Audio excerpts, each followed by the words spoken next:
یہ خیال ہی ہمیں سبب کا غلام بنائے ہوئے ہے، یہ خیال ہی سب کا غلام بنائے ہوئے ہے کہ جو ان کے ساتھ ہو گیا ان کے ساتھ ہو گیا، باقی یہ کوئی دنیا میں ایسا کوئی عادت تھوڑی ہے اللہ کی۔ سنو تو صحیح کیسی عجیب بات کرتے ہیں لوگ کہ یہ عادت اللہ نہیں ہے، بھائی عادت اللہ نہیں ہے۔ میں تو حیرت ہوتی ہے جب کوئی لوگ بیان کرتا ہے نا کوئی اس کو کہ عادت اللہ تو یہ ہے کہ بھائی بکری ہوگی تو دودھ ہوگا، بھینس ہوگی تو دودھ ہوگا، زمین ہوگی تو باغ ہوگا، عورت ہوگی تو اولاد ہوگی۔ یہ تو بیچارے عادت اللہ، یہ عادت اللہ کو اللہ کا ضابطہ سمجھ بیٹھے ہیں۔ یہ سب سے بڑی بنیادی غلطی ہے سب کی، یہ عادت اللہ یہ عادت اللہ کیا چیز؟ آپ کو یہ پٹی پڑھائی ہے شیطان نے کہ نہیں بس اسلام جو ہے وہ فرائض کے ادا کرنے کا نام ہے، باقی مسلمان اپنے معاشرے میں آزاد ہے، جس طرح چاہے رہے۔ کیا تنگی پیدا کر، میں کچھ کہہ رہا ہوں، آپ اس بات کو غور کیجئے میں کیا کہہ رہا ہوں۔ اگر کوئی مسلمان اپنی ضروریات میں یہود و نصارہ کے طریقے اختیار کرتا ہے حلیے میں، تو اس کے اسلام میں کفر کی آمیزش ہے۔ کیوں؟ وجہ اس کی ہے، اس زمانے میں لوگ اس بات کو اس لیے نہیں مانتے کہ وہ اسلام کو اور ایمان کو صرف عقائد تک محدود سمجھتے ہیں کہ عقیدہ ٹھیک ہونا چاہیے اور بہت سے بہت اسلام کے جو 5 فرائض ہیں اس پر عمل۔ ہاں سمجھو ہم کیا کہتے ہیں؟ جب آپ نے اسلام کو محدود کر دیا ہے عقیدے اور فرائض کے ساتھ، تو پھر آپ کو خلاف سنت کوئی عمل وہ آپ کو اپنے عقیدے کے خلاف نظر نہیں آئے گی۔ میں بہت اہم بات کہہ رہا ہوں، سوچنے کی بات ہے، میں کچھ کہہ رہا ہوں۔ اگر آپ کا خیال یہ ہے کہ ہاں شہادتین گواہی اور نماز اور روزہ، حج اور زکوٰۃ یہ 5 اسلام کے فرائض ہیں، اگر آپ کا خیال یہ ہے تو پھر آپ سوچئے کہ ضروریات کو بھی اسلام نے وہ درجہ دیا ہے، ضروریات کو بھی اسلام نے وہ درجہ دیا ہے جو درجہ اسلام نے عقیدے اور توحید کو دیا ہے۔ آپ میری بات کی تو توجہ دیں، مجھے قصے کہانی نہیں آتی، میں تو سوچتا ہوں کہ کتنے ناقص اسلام پر مسلمان مطمئن ہے اس وقت، اور میں اس کی مثال عرض کروں گا۔ پہلے میں آپ کو ایک حدیث سنا دیتا ہوں جس سے آج آپ کے دماغ سے یہ نکل جائے کہ صرف فرائض کا ادا کرنا اسلام نہیں ہے، اور آپ کے دل میں یہ بات بیٹھ جائے کہ مسلمان کا ایک ضرورت کا وقتی طور پر غیروں کے طریقے پر پورا کرنا بت پرستی کے برابر ہے۔ میری بات توجہ چاہتی ہے بہت، میں جس سطح سے بات کر رہا ہوں اس پر سب کو آنا ہے، یہ کوئی مذاق کی بات نہیں ہے، آپ میری بات پر توجہ دیں پوری۔ مسلمان کا وقتی طور پر اپنی ضرورت کو غیر مسلم کے طریقے پر پورا کرنا بت پرستی کے برابر ہے۔ آپ میری بات کو بہت دھیان دے کر سنیں، میں کچھ کہہ رہا ہوں۔ کہاں بت پرستی اور کہاں یہ کہ مسلمان اپنی کوئی ضرورت غیر مسلم کے طریقے پر پوری کرے۔ اگر آپ کا خیال یہ ہے کہ نہیں بھائی یہ تو بڑا گناہ ہے اور یہ تو شرک اور یہ تو کوئی ایسی بات، تو میں نے عرض کی ہے ایک بات کہ قرآن کہتا ہے کہ امن اور ہدایت کا وعدہ صرف ان لوگوں سے ہے جن کے اسلام میں کفر کی آمیزش نہ ہو۔ اس بات کو ذہن میں رکھنا، اس بات کو ذہن میں رکھو گے تو پھر واقعہ سمجھ میں آئے گا جو میں آج کرنا چاہتا ہوں۔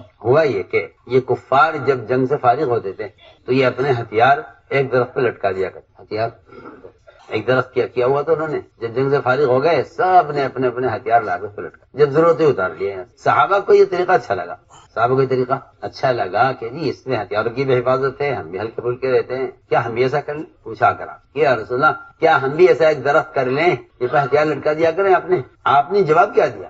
آپ نے یہ نہیں فرمایا نہیں یہ ہمارا طریقہ نہیں ہے، آپ نے فرمایا تمہارا مجھ سے ایک درخت کا مطالبہ کرنا ہتھیار لٹکانے کے لیے، یہ تمہارا مطالبہ بالکل ایسا ہے جیسا موسیٰ علیہ السلام کی قوم نے ایک بت کی پوجا ہوتے ہوئے دیکھ کر یہ کہا تو موسیٰ علیہ السلام سے کہ ہمارے بھی ایک بت ہونا چاہیے پوجا کرنے کے لیے۔ آپ پڑھی پوری حدیث پڑھی، آپ نے صاف فرمایا کہ جب موسیٰ علیہ السلام نے قوم کو لے کر دریا سے پار ہو گئے تو وہاں سے نکل کر دیکھا کہ کچھ لوگ ایک بت کی پوجا کر رہے تھے، جاوزنا ببنی البحر فاتوا علی قوم یعکفون علی اصنام لهم، کہ وہ اپنے ایک بت کی پوجا کر رہے تھے۔ تو بنی اسرائیل نے کہا موسیٰ علیہ السلام سے اتنی بڑی مدد کے بعد جب بحر القلزم سے پار ہو گئے اللہ نجات دین کو، تو انہوں نے کہا موسیٰ علیہ السلام سے جس طرح یہ اپنے بت کی پوجا کر رہے ہیں ہمارا بھی ایک بت ہونا چاہیے پوجا کرنے کے لیے۔ آپ ذرا اس بات پر غور کیجیے حدیث پر کہ آپ صلی اللہ علیہ وسلم سے انہوں نے اجازت طلب کی تھی درخت کی ہتھیار لٹکانے کے لیے، اور آپ نے جواب میں کیا فرمایا کہ تمہارا یہ مطالبہ بالکل ایسا ہے جیسا مطالبہ بنی اسرائیل نے موسیٰ علیہ السلام سے ایک بت کا کیا تھا۔ غور کیجیے کہاں بت کا مطالبہ، کہاں ایک درخت کا مطالبہ۔ اس لیے کہ اس زمانے میں مسلمان یہ کہتا ہے کہ ادخلوا بالسلم کافہ، بھائی اسلام میں پورے داخل ہو جاؤ۔ کیا مطلب ہے کہ بھائی بس اللہ ہی کو سجدہ کرنا ہے، اللہ کو رب ماننا ہے، اور مزید یہ کہ بھئی دیکھو اسلام میں پورے داخل ہو جاؤ کہ نماز ہے، روزہ ہے، حج ہے، زکوٰۃ ہے، یہ فرائض ہیں، ان پر پورے تمام فرائض پر عمل کرو۔ اس کا مطلب ہوگا کہ آپ اسلام میں پورے داخل ہو گئے۔ سنیے تو صحیح بھی کیا کہہ رہا، جا کر سنو میں کچھ کہہ رہا ہوں۔ آپ کہتے ہیں ادخلوا بالسلم کافہ، اسلام میں پورے پورے داخل ہو جاؤ. حالانکہ یہ آیت جو نازل ہوئی تھی ادخلوا فی السلم کافہ، یہ سنو ادھر دیکھو میں کیا کہہ رہا. یہ جو آیت نازل ہوئی اسلام میں پورے پورے داخل ہو جاؤ، یہ صحابہ کے نماز چھوڑنے کی وجہ سے، یہ زکوٰۃ نہ دینے کی وجہ سے، یا روزہ نہ رکھنے کی وجہ سے، یا خدا نہ کرے حج کا انکار کرنے کی وجہ سے نازل نہیں ہوئی. یہ آیت تم نازل ہوئی.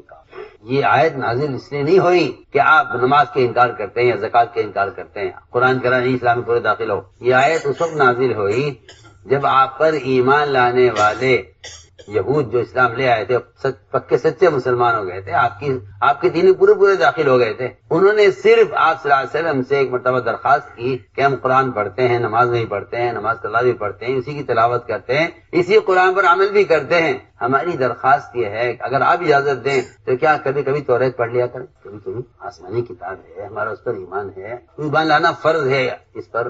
جی پکے مسلمان صحابہ آپ کی صحبت میں انہوں نے درخواست کی کہ ہمارے نبی تھے موسیٰ علیہ السلام، ان کا ایک قرآن نازل کیا، ان پر توریت نازل کی گئی تھی ان کے زمانے کی، وہ توریت ہمارے پاس ہے، کیا اجازت دیں گے ہم کبھی کبھی پڑھ لیا کریں. ادھر انہوں نے اجازت طلب کی، ادھر آیت قرآن کی نازل ہوئی ادخلوا فی السلم کافہ، اسلام میں پورے پورے داخل ہو جاؤ. یہ نہیں ایک پھر اسلام کے اندر پھر اسلام سے باہر. سوچیے آپ سارے معاشرہ یہودیوں کا اختیار کر کے آپ کہتے ہیں نہیں جی ہم تو پکے مسلمان ہیں، اور وہاں صرف توریت پڑھنے کی اجازت چاہنے پر جو آسمانی کتاب ہے اسلام اس کو برداشت نہیں کر رہا ہے.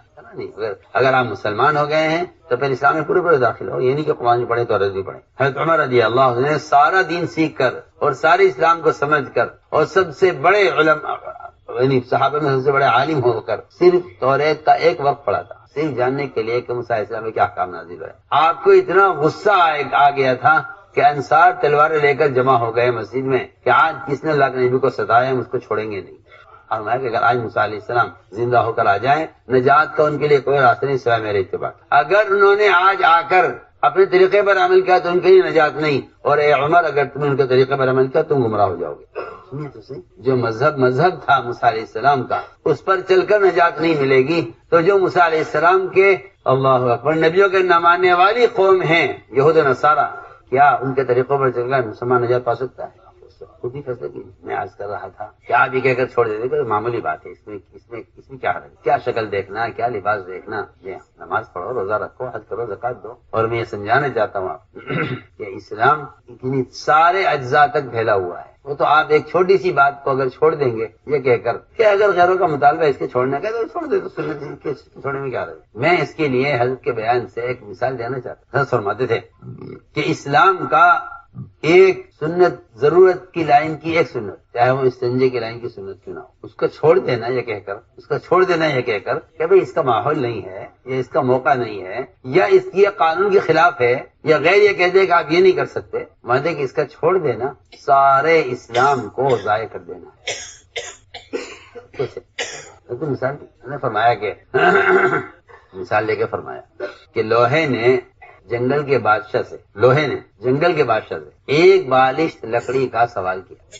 عجیب مثال. ایک بالش لکڑی تمہارا میلوں میں پھیلا ہوا جنگل ہے، لکڑی بے شمار لکڑی ہے، کیا لکڑی میں سے اگر ایک بالش لکڑی ان کو دے دیں گے تو کیا ہمارا کیا نقصان ہے اس میں، ان کی ضرورت پوری ہو جائے گی. سننا دھیان سے بات. وزراء کو جمع کیا، وزراء چیخ اٹھے کہ نہیں آپ کیا بات، ان کو ہمیں بالش لکڑی دیں گے. بادشاہ نے کہا کہ تمہیں کیا نقصان ہے اس میں، تمہارے جنگل میں کیا کمی آ جائے گی ایک بالش لکڑی دینے سے. کیا نہیں، ہم ایک بالش کیا 1 انچ لکڑی ان کو نہیں دیں. بادشاہ نہ مانا اور اس نے سوچا کہ جب اتنی لکڑی ہمارے پاس ہے تو ایک بالش لکڑی دینے میں کیا فرق. وہ مانا نہیں اور اس نے لوہے کو ایک بالش لکڑی دے دی. حضرت کے بیان کا ٹکڑا میں عرض کر رہا ہوں آپ سے، حضرت نے بیان کیا ہے کہ اس نے اس لکڑی کی ہتھی بنائی اور اسے آرے میں لگائی اور اس آرے سے اس نے پورا جنگل کاٹ کے ختم کر دیا. سنو میں کیا کہہ رہا، پورا جنگل کوئی کچھ نہیں کر سکتا، پورا جنگل کاٹ کے ختم کر دیا. اس لیے کہ ایک اصولی بات ہے کہ لوہا اس وقت تک کاٹنے کی طاقت نہیں رکھتا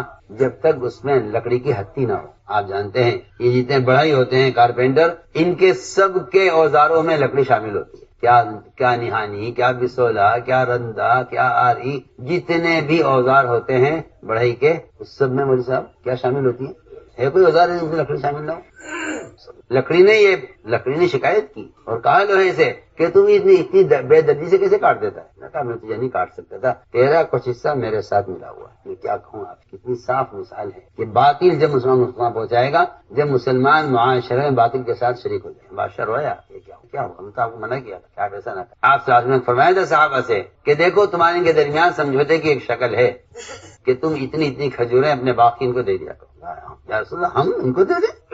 جب ہم ان کے غلام تھے اور یہ ہم پر مسلط تھے، ہم نے اس وقت نہیں دی، آج اللہ نے ہمیں بادشاہت دی ہے ان پر، آج اللہ نے ہمیں عزت دی ہے، ہم ان کو کھجور دیں گے؟ ایک کھجور بھی نہیں دیں گے؟ بڑھیا جی، آپ صاحب سے فرمایا تھا یعنی کچھ کھجوریں دے دو، کیوں دے دیں؟ جب ان کے غلام تھے، جب ہم نے ان کی پرواہ نہیں کی، آج اللہ نے ہمیں عزت دی ہے اسلام سے، کیا ہم دب کر ان کے سامنے اپنی کھجوریں ان کو دے دیں؟ آپ حکم دیجئے جو آپ کا حکم پورا کریں، لیکن ہم انہیں کھجوریں دے کر سمجھوتا کریں؟ انصار کا جواب، یہ ہماری جو رکاوٹ بنے اور ہم انہیں کھجور دے کر ان کو راضی کریں؟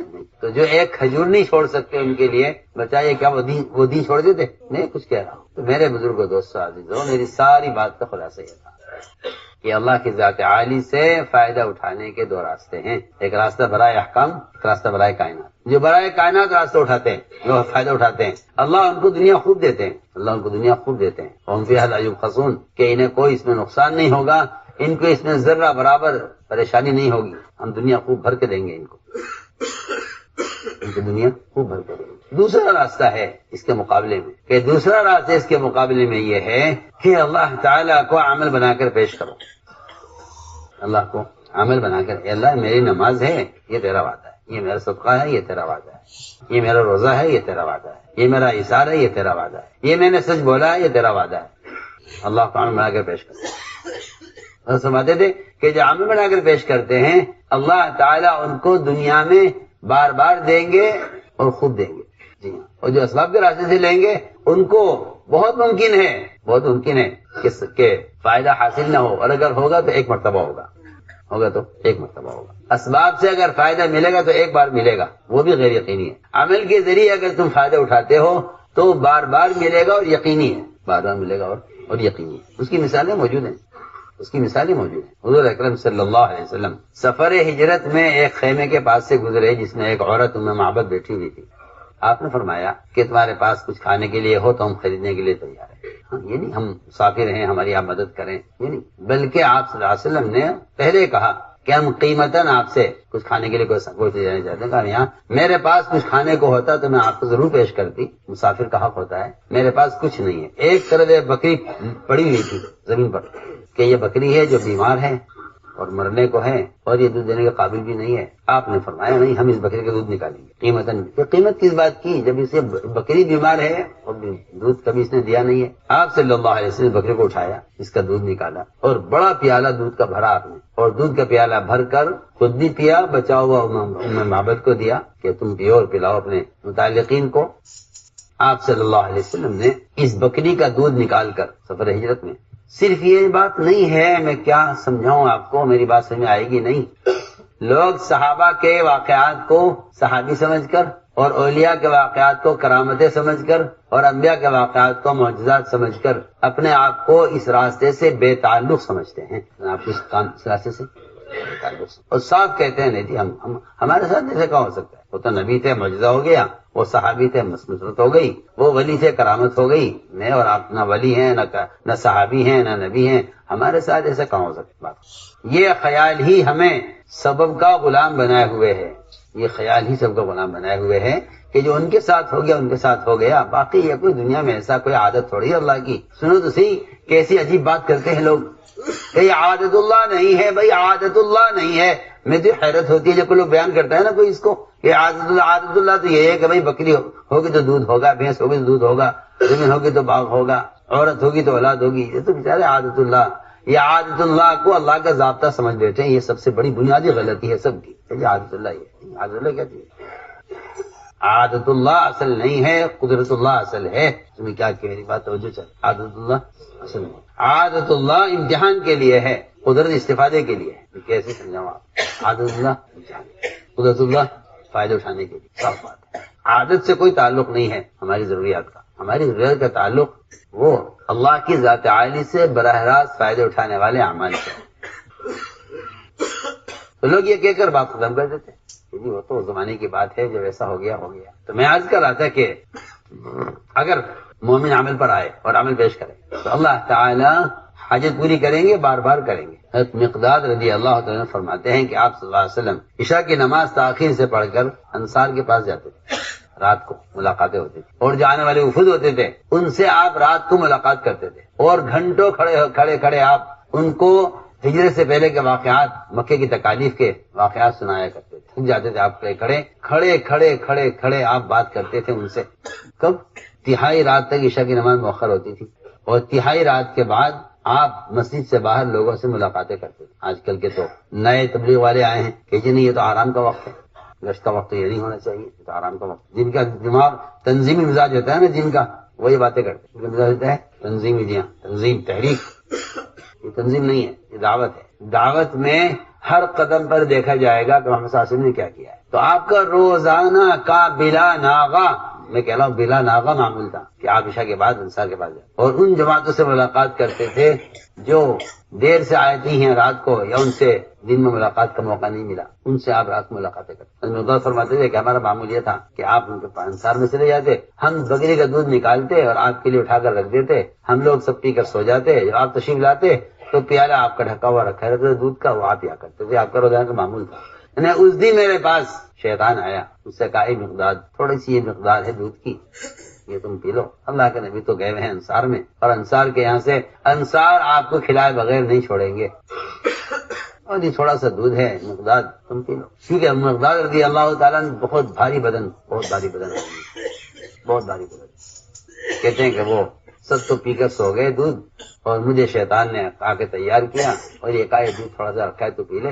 میں اٹھا، میں نے وہ دودھ پی لیا، اور جب میں نے پی لیا تو پھر شیطان میرے پاس آ کر اس نے پھر مجھے ملامت کی اور یہ کہا کہ اللہ کے نبی تشریف لائیں گے، دودھ ہوگا نہیں پیالے میں، اور آپ بد دعا کریں گے اے مقداد تو ہلاک ہوگا. سب تو سو گئے اور میں اس فکر میں کروٹیں لیتا رہا کہ اللہ کے رسول تشریف لائیں گے اور پیالہ خالی پائیں گے اور تیرے لیے دعا کریں گے تو ہلاک. میں انتظار کر ہی رہا تھا آپ کا. آپ تشریف لائے تو سیدھے پیالے کی طرف گئے، پیالہ کھولا آپ نے تو پیالہ خالی تھا. آپ نے دونوں ہاتھ دعا کے لیے اٹھائے. مقداد کہتے ہیں میں اپنی ہلاکت کا انتظار کرنے لگا، لیکن خیال آیا کہ اٹھ کے سنو تو صحیح آپ کیا دعا مانگ رہے. آپ اس پیالے کو خالی دیکھ کر اللہ سے دعا کر رہے تھے، اللہم اطعم من اطعمنی واسق من سقانی. میں اور آپ یہ دعا جب پڑھتے ہیں جب کوئی ہمیں کھانا کھلا دیتا ہے، اور آپ نے دعا جب پڑھی ہے جب آپ کا کھانا کوئی اور کھا گیا ہے، کوئی اور پی گیا. یہ ہمارے اور آپ کی دعا میں پہلا فرق تو یہ ہو گیا. آپ کے ہماری دعا قبول نہیں ہوتی. جی ہاں، ہم یہ دعا جب پڑھتے ہیں جب کوئی ہمیں کھلا دیتا ہے. آپ کی دعا مثلاً اس وقت ہے جب آپ کا رکھا ہوا دودھ کوئی اور پی گیا. فرمایا کہ آپ بھوکے تھے، آپ نے کچھ نہیں فرمایا. مقداد نے عرض کیا یا رسول اللہ آپ تشریف رکھیے، میں فوراً آپ کے لیے بکری کاٹ کر اس کا گوشت آپ کے لیے تیار کرتا ہوں. اور میں نے چھری اٹھائی اور میں دوڑا بکریوں کی طرف. میں کہاں جا رہے ہو؟ آپ کے لیے دیکھ رہا ہوں کوئی گوشت والی بکری آپ کے لیے ذبح کروں. میں نہیں، بکری ذبح نہ کرو، تم یہ پیالے میں دودھ نکال لاؤ. کیا ہے؟ دودھ تو بکریوں کا نکل چکا ہے، اب دوبارہ نہیں نکلے گا. میں ایک جانا چاہتے گا کہ جو شکلوں کے راستے سے لیتے ہیں ان کو ایک مرتبہ ملتا ہے. میں دودھ دے چکی ہے، کل دے گی، بکری دودھ دے چکی ہے، ابھی دے گی. فرمایا جاؤ جا کے دیکھو. کہتے ہیں کہ میں گیا تو ساری بکریوں کے تھن دودھ سے بھرے ہوئے تھے. دودھ نکال کر لایا، آپ نے پیا، پھر مجھے دیا، میں نے پیا، پھر میں نے آپ کو دیا، آپ نے پیا، پھر آپ نے مجھے دیا، میں نے پیا. جب میں بالکل سیراب ہو گیا اور کہیں جگہ نہیں رہی دودھ پینے کی تو آپ نے فرمایا کہ مقداد یہ تمہارے ساتھی سو رہے ہیں، ان کو بھی جگا دو تاکہ یہ بھی پی رہے. میں مقداد نے کیا رسول اللہ آپ نے پی لیا، آپ کا بچہ میں نے پی لیا، اب مجھے کسی کی پرواہ نہیں ہے، کسی ملا کسی نہیں ملا، کیونکہ برکت میرے اور آپ کے درمیان رہ جائے بس یہ اچھا ہے. میرے آپ کے درمیان. تو میں نے عرض کیا کہ یہ مثالیں ہیں مگر کیا کریں. میرا اور آپ کا فاسد یقین ہے، یہ میرا اور آپ کا فاسد یقین ہے کہ ہم یہ کہتے ہیں کہ یہ سارے معجزات اور یہ ساری کرامتیں اور برکتیں ہیں تو زمانے کے ساتھ تھی. یہ ہماری عادت ہے. آپ صلی اللہ علیہ وسلم نے معجزات کے ذریعے امت کو اللہ سے لینا سکھلایا تھا. سننے کا کہنا معجزات سے امت کو اللہ سے لینا سکھلایا تھا.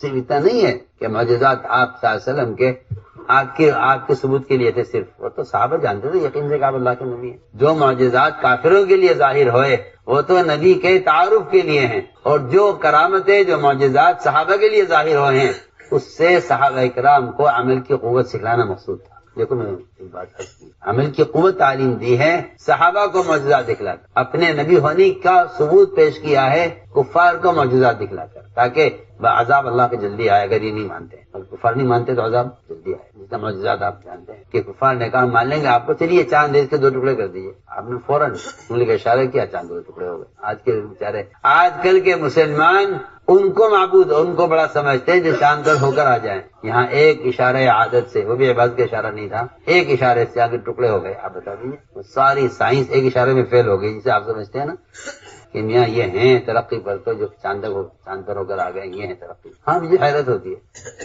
بیچارے آفاق میں گم ہیں، حالانکہ آفاق میں گم ہونا یہ کافر کا میدان ہے، یہ کافر کا میدان ہے کہ وہ آفاق میں گم ہے۔ مومن اور کافر فرق یہ ہے کہ مومن کے دل میں آفاق گم ہے اور کافر آفاق میں گم ہے۔ کافر آفاق میں گم ہے، چاند میں کیا ہے، سورج میں کیا ہے، ستاروں میں کیا ہے، اسے کہ کافر ان آفاق میں گم ہے۔ اس لیے ان کے نزدیک سب سے بڑی کامیابی یہ ہے کہ یہ چاند میں پہنچ گئے۔ جی ہاں، یہ بہت بڑی کامیابی ہے، یہ بہت بڑی کامیابی ہے۔ جی ہاں، اور ان کے نزدیک وہاں پہنچنے والے بھی نہ ہیں، اور ہم صلی اللہ علیہ وسلم وہاں سے خبر لائے ہیں جہاں جبریل کبھی نہ پہنچے، نہ آئندہ کبھی پہنچ سکیں گے۔ جی ہاں، یہ وہاں کی خبر لائے۔ سمایا کرتے تھے کہ جن کے پیچھے ہم چل رہے ہیں ان کا قائد کتا ہے، اور جن کے پیچھے چلنا چاہیے وہ محمد صلی اللہ علیہ وسلم، وہ قائد وہ ہیں کہ جہاں جبریل نہیں پہنچ سکے۔ آپ صلی اللہ علیہ وسلم کہاں کے قائد ہیں؟ ہمارے قائد وہ ہیں جو وہاں سے خبر لائے ہیں جہاں جبریل نہیں پہنچ سکتے۔ جی ہاں، جن کے ہم قائد بنا کر چلنا چاہتے ہیں ان کا قائد کتا ہے، پھر کتا خبر لاتا ہے آگے کی، اس کے کتے کے اشارے پر زیادہ قدم اٹھاتے ہیں۔ جو لوگ کتے کے اشارے پر قدم اٹھاتے ہوں کیا وہ اقتدا کے قابل ہو سکتے ہیں؟ سنو، اب جو کہنا کہ بھئی یہ ہیں، یہ ترقی کر رہے ہیں، سنیے صحیح، جن کا مقتدا، جن کا امام کتا ہو، کیا وہ قابل اقتدا ہو سکتے ہیں کہ ان کو دیکھ کر چلو یہ بہت آگے چلے گئے ہیں؟ ہاں، کفر کہیں تک پہنچ جاوے، اس کی پہچان یہ ہے کہ آپ مومن کے نزدیک کوئی چیز نہیں۔ تو میں نے عرض کیا کہ جتنی برکتوں کے معجزات ہیں، میری بات یاد رکھنا ہے، میں کچھ کہہ رہا ہوں، جتنی برکتوں کے معجزات ہیں آپ اس کے ذریعے اپنی امت کو اللہ سے لینے کے ضابطے سکھانا چاہتے ہیں۔ ایسا اللہ سے لینے کے ضابطے، یہ تو نہیں کبھی دیکھو یہ ساری برکتیں ہمارے ہونے تک ہیں، بس ہم چلے جائیں گے تو پھر یہ ساری برکتیں ختم ہو جائیں گی، نہیں۔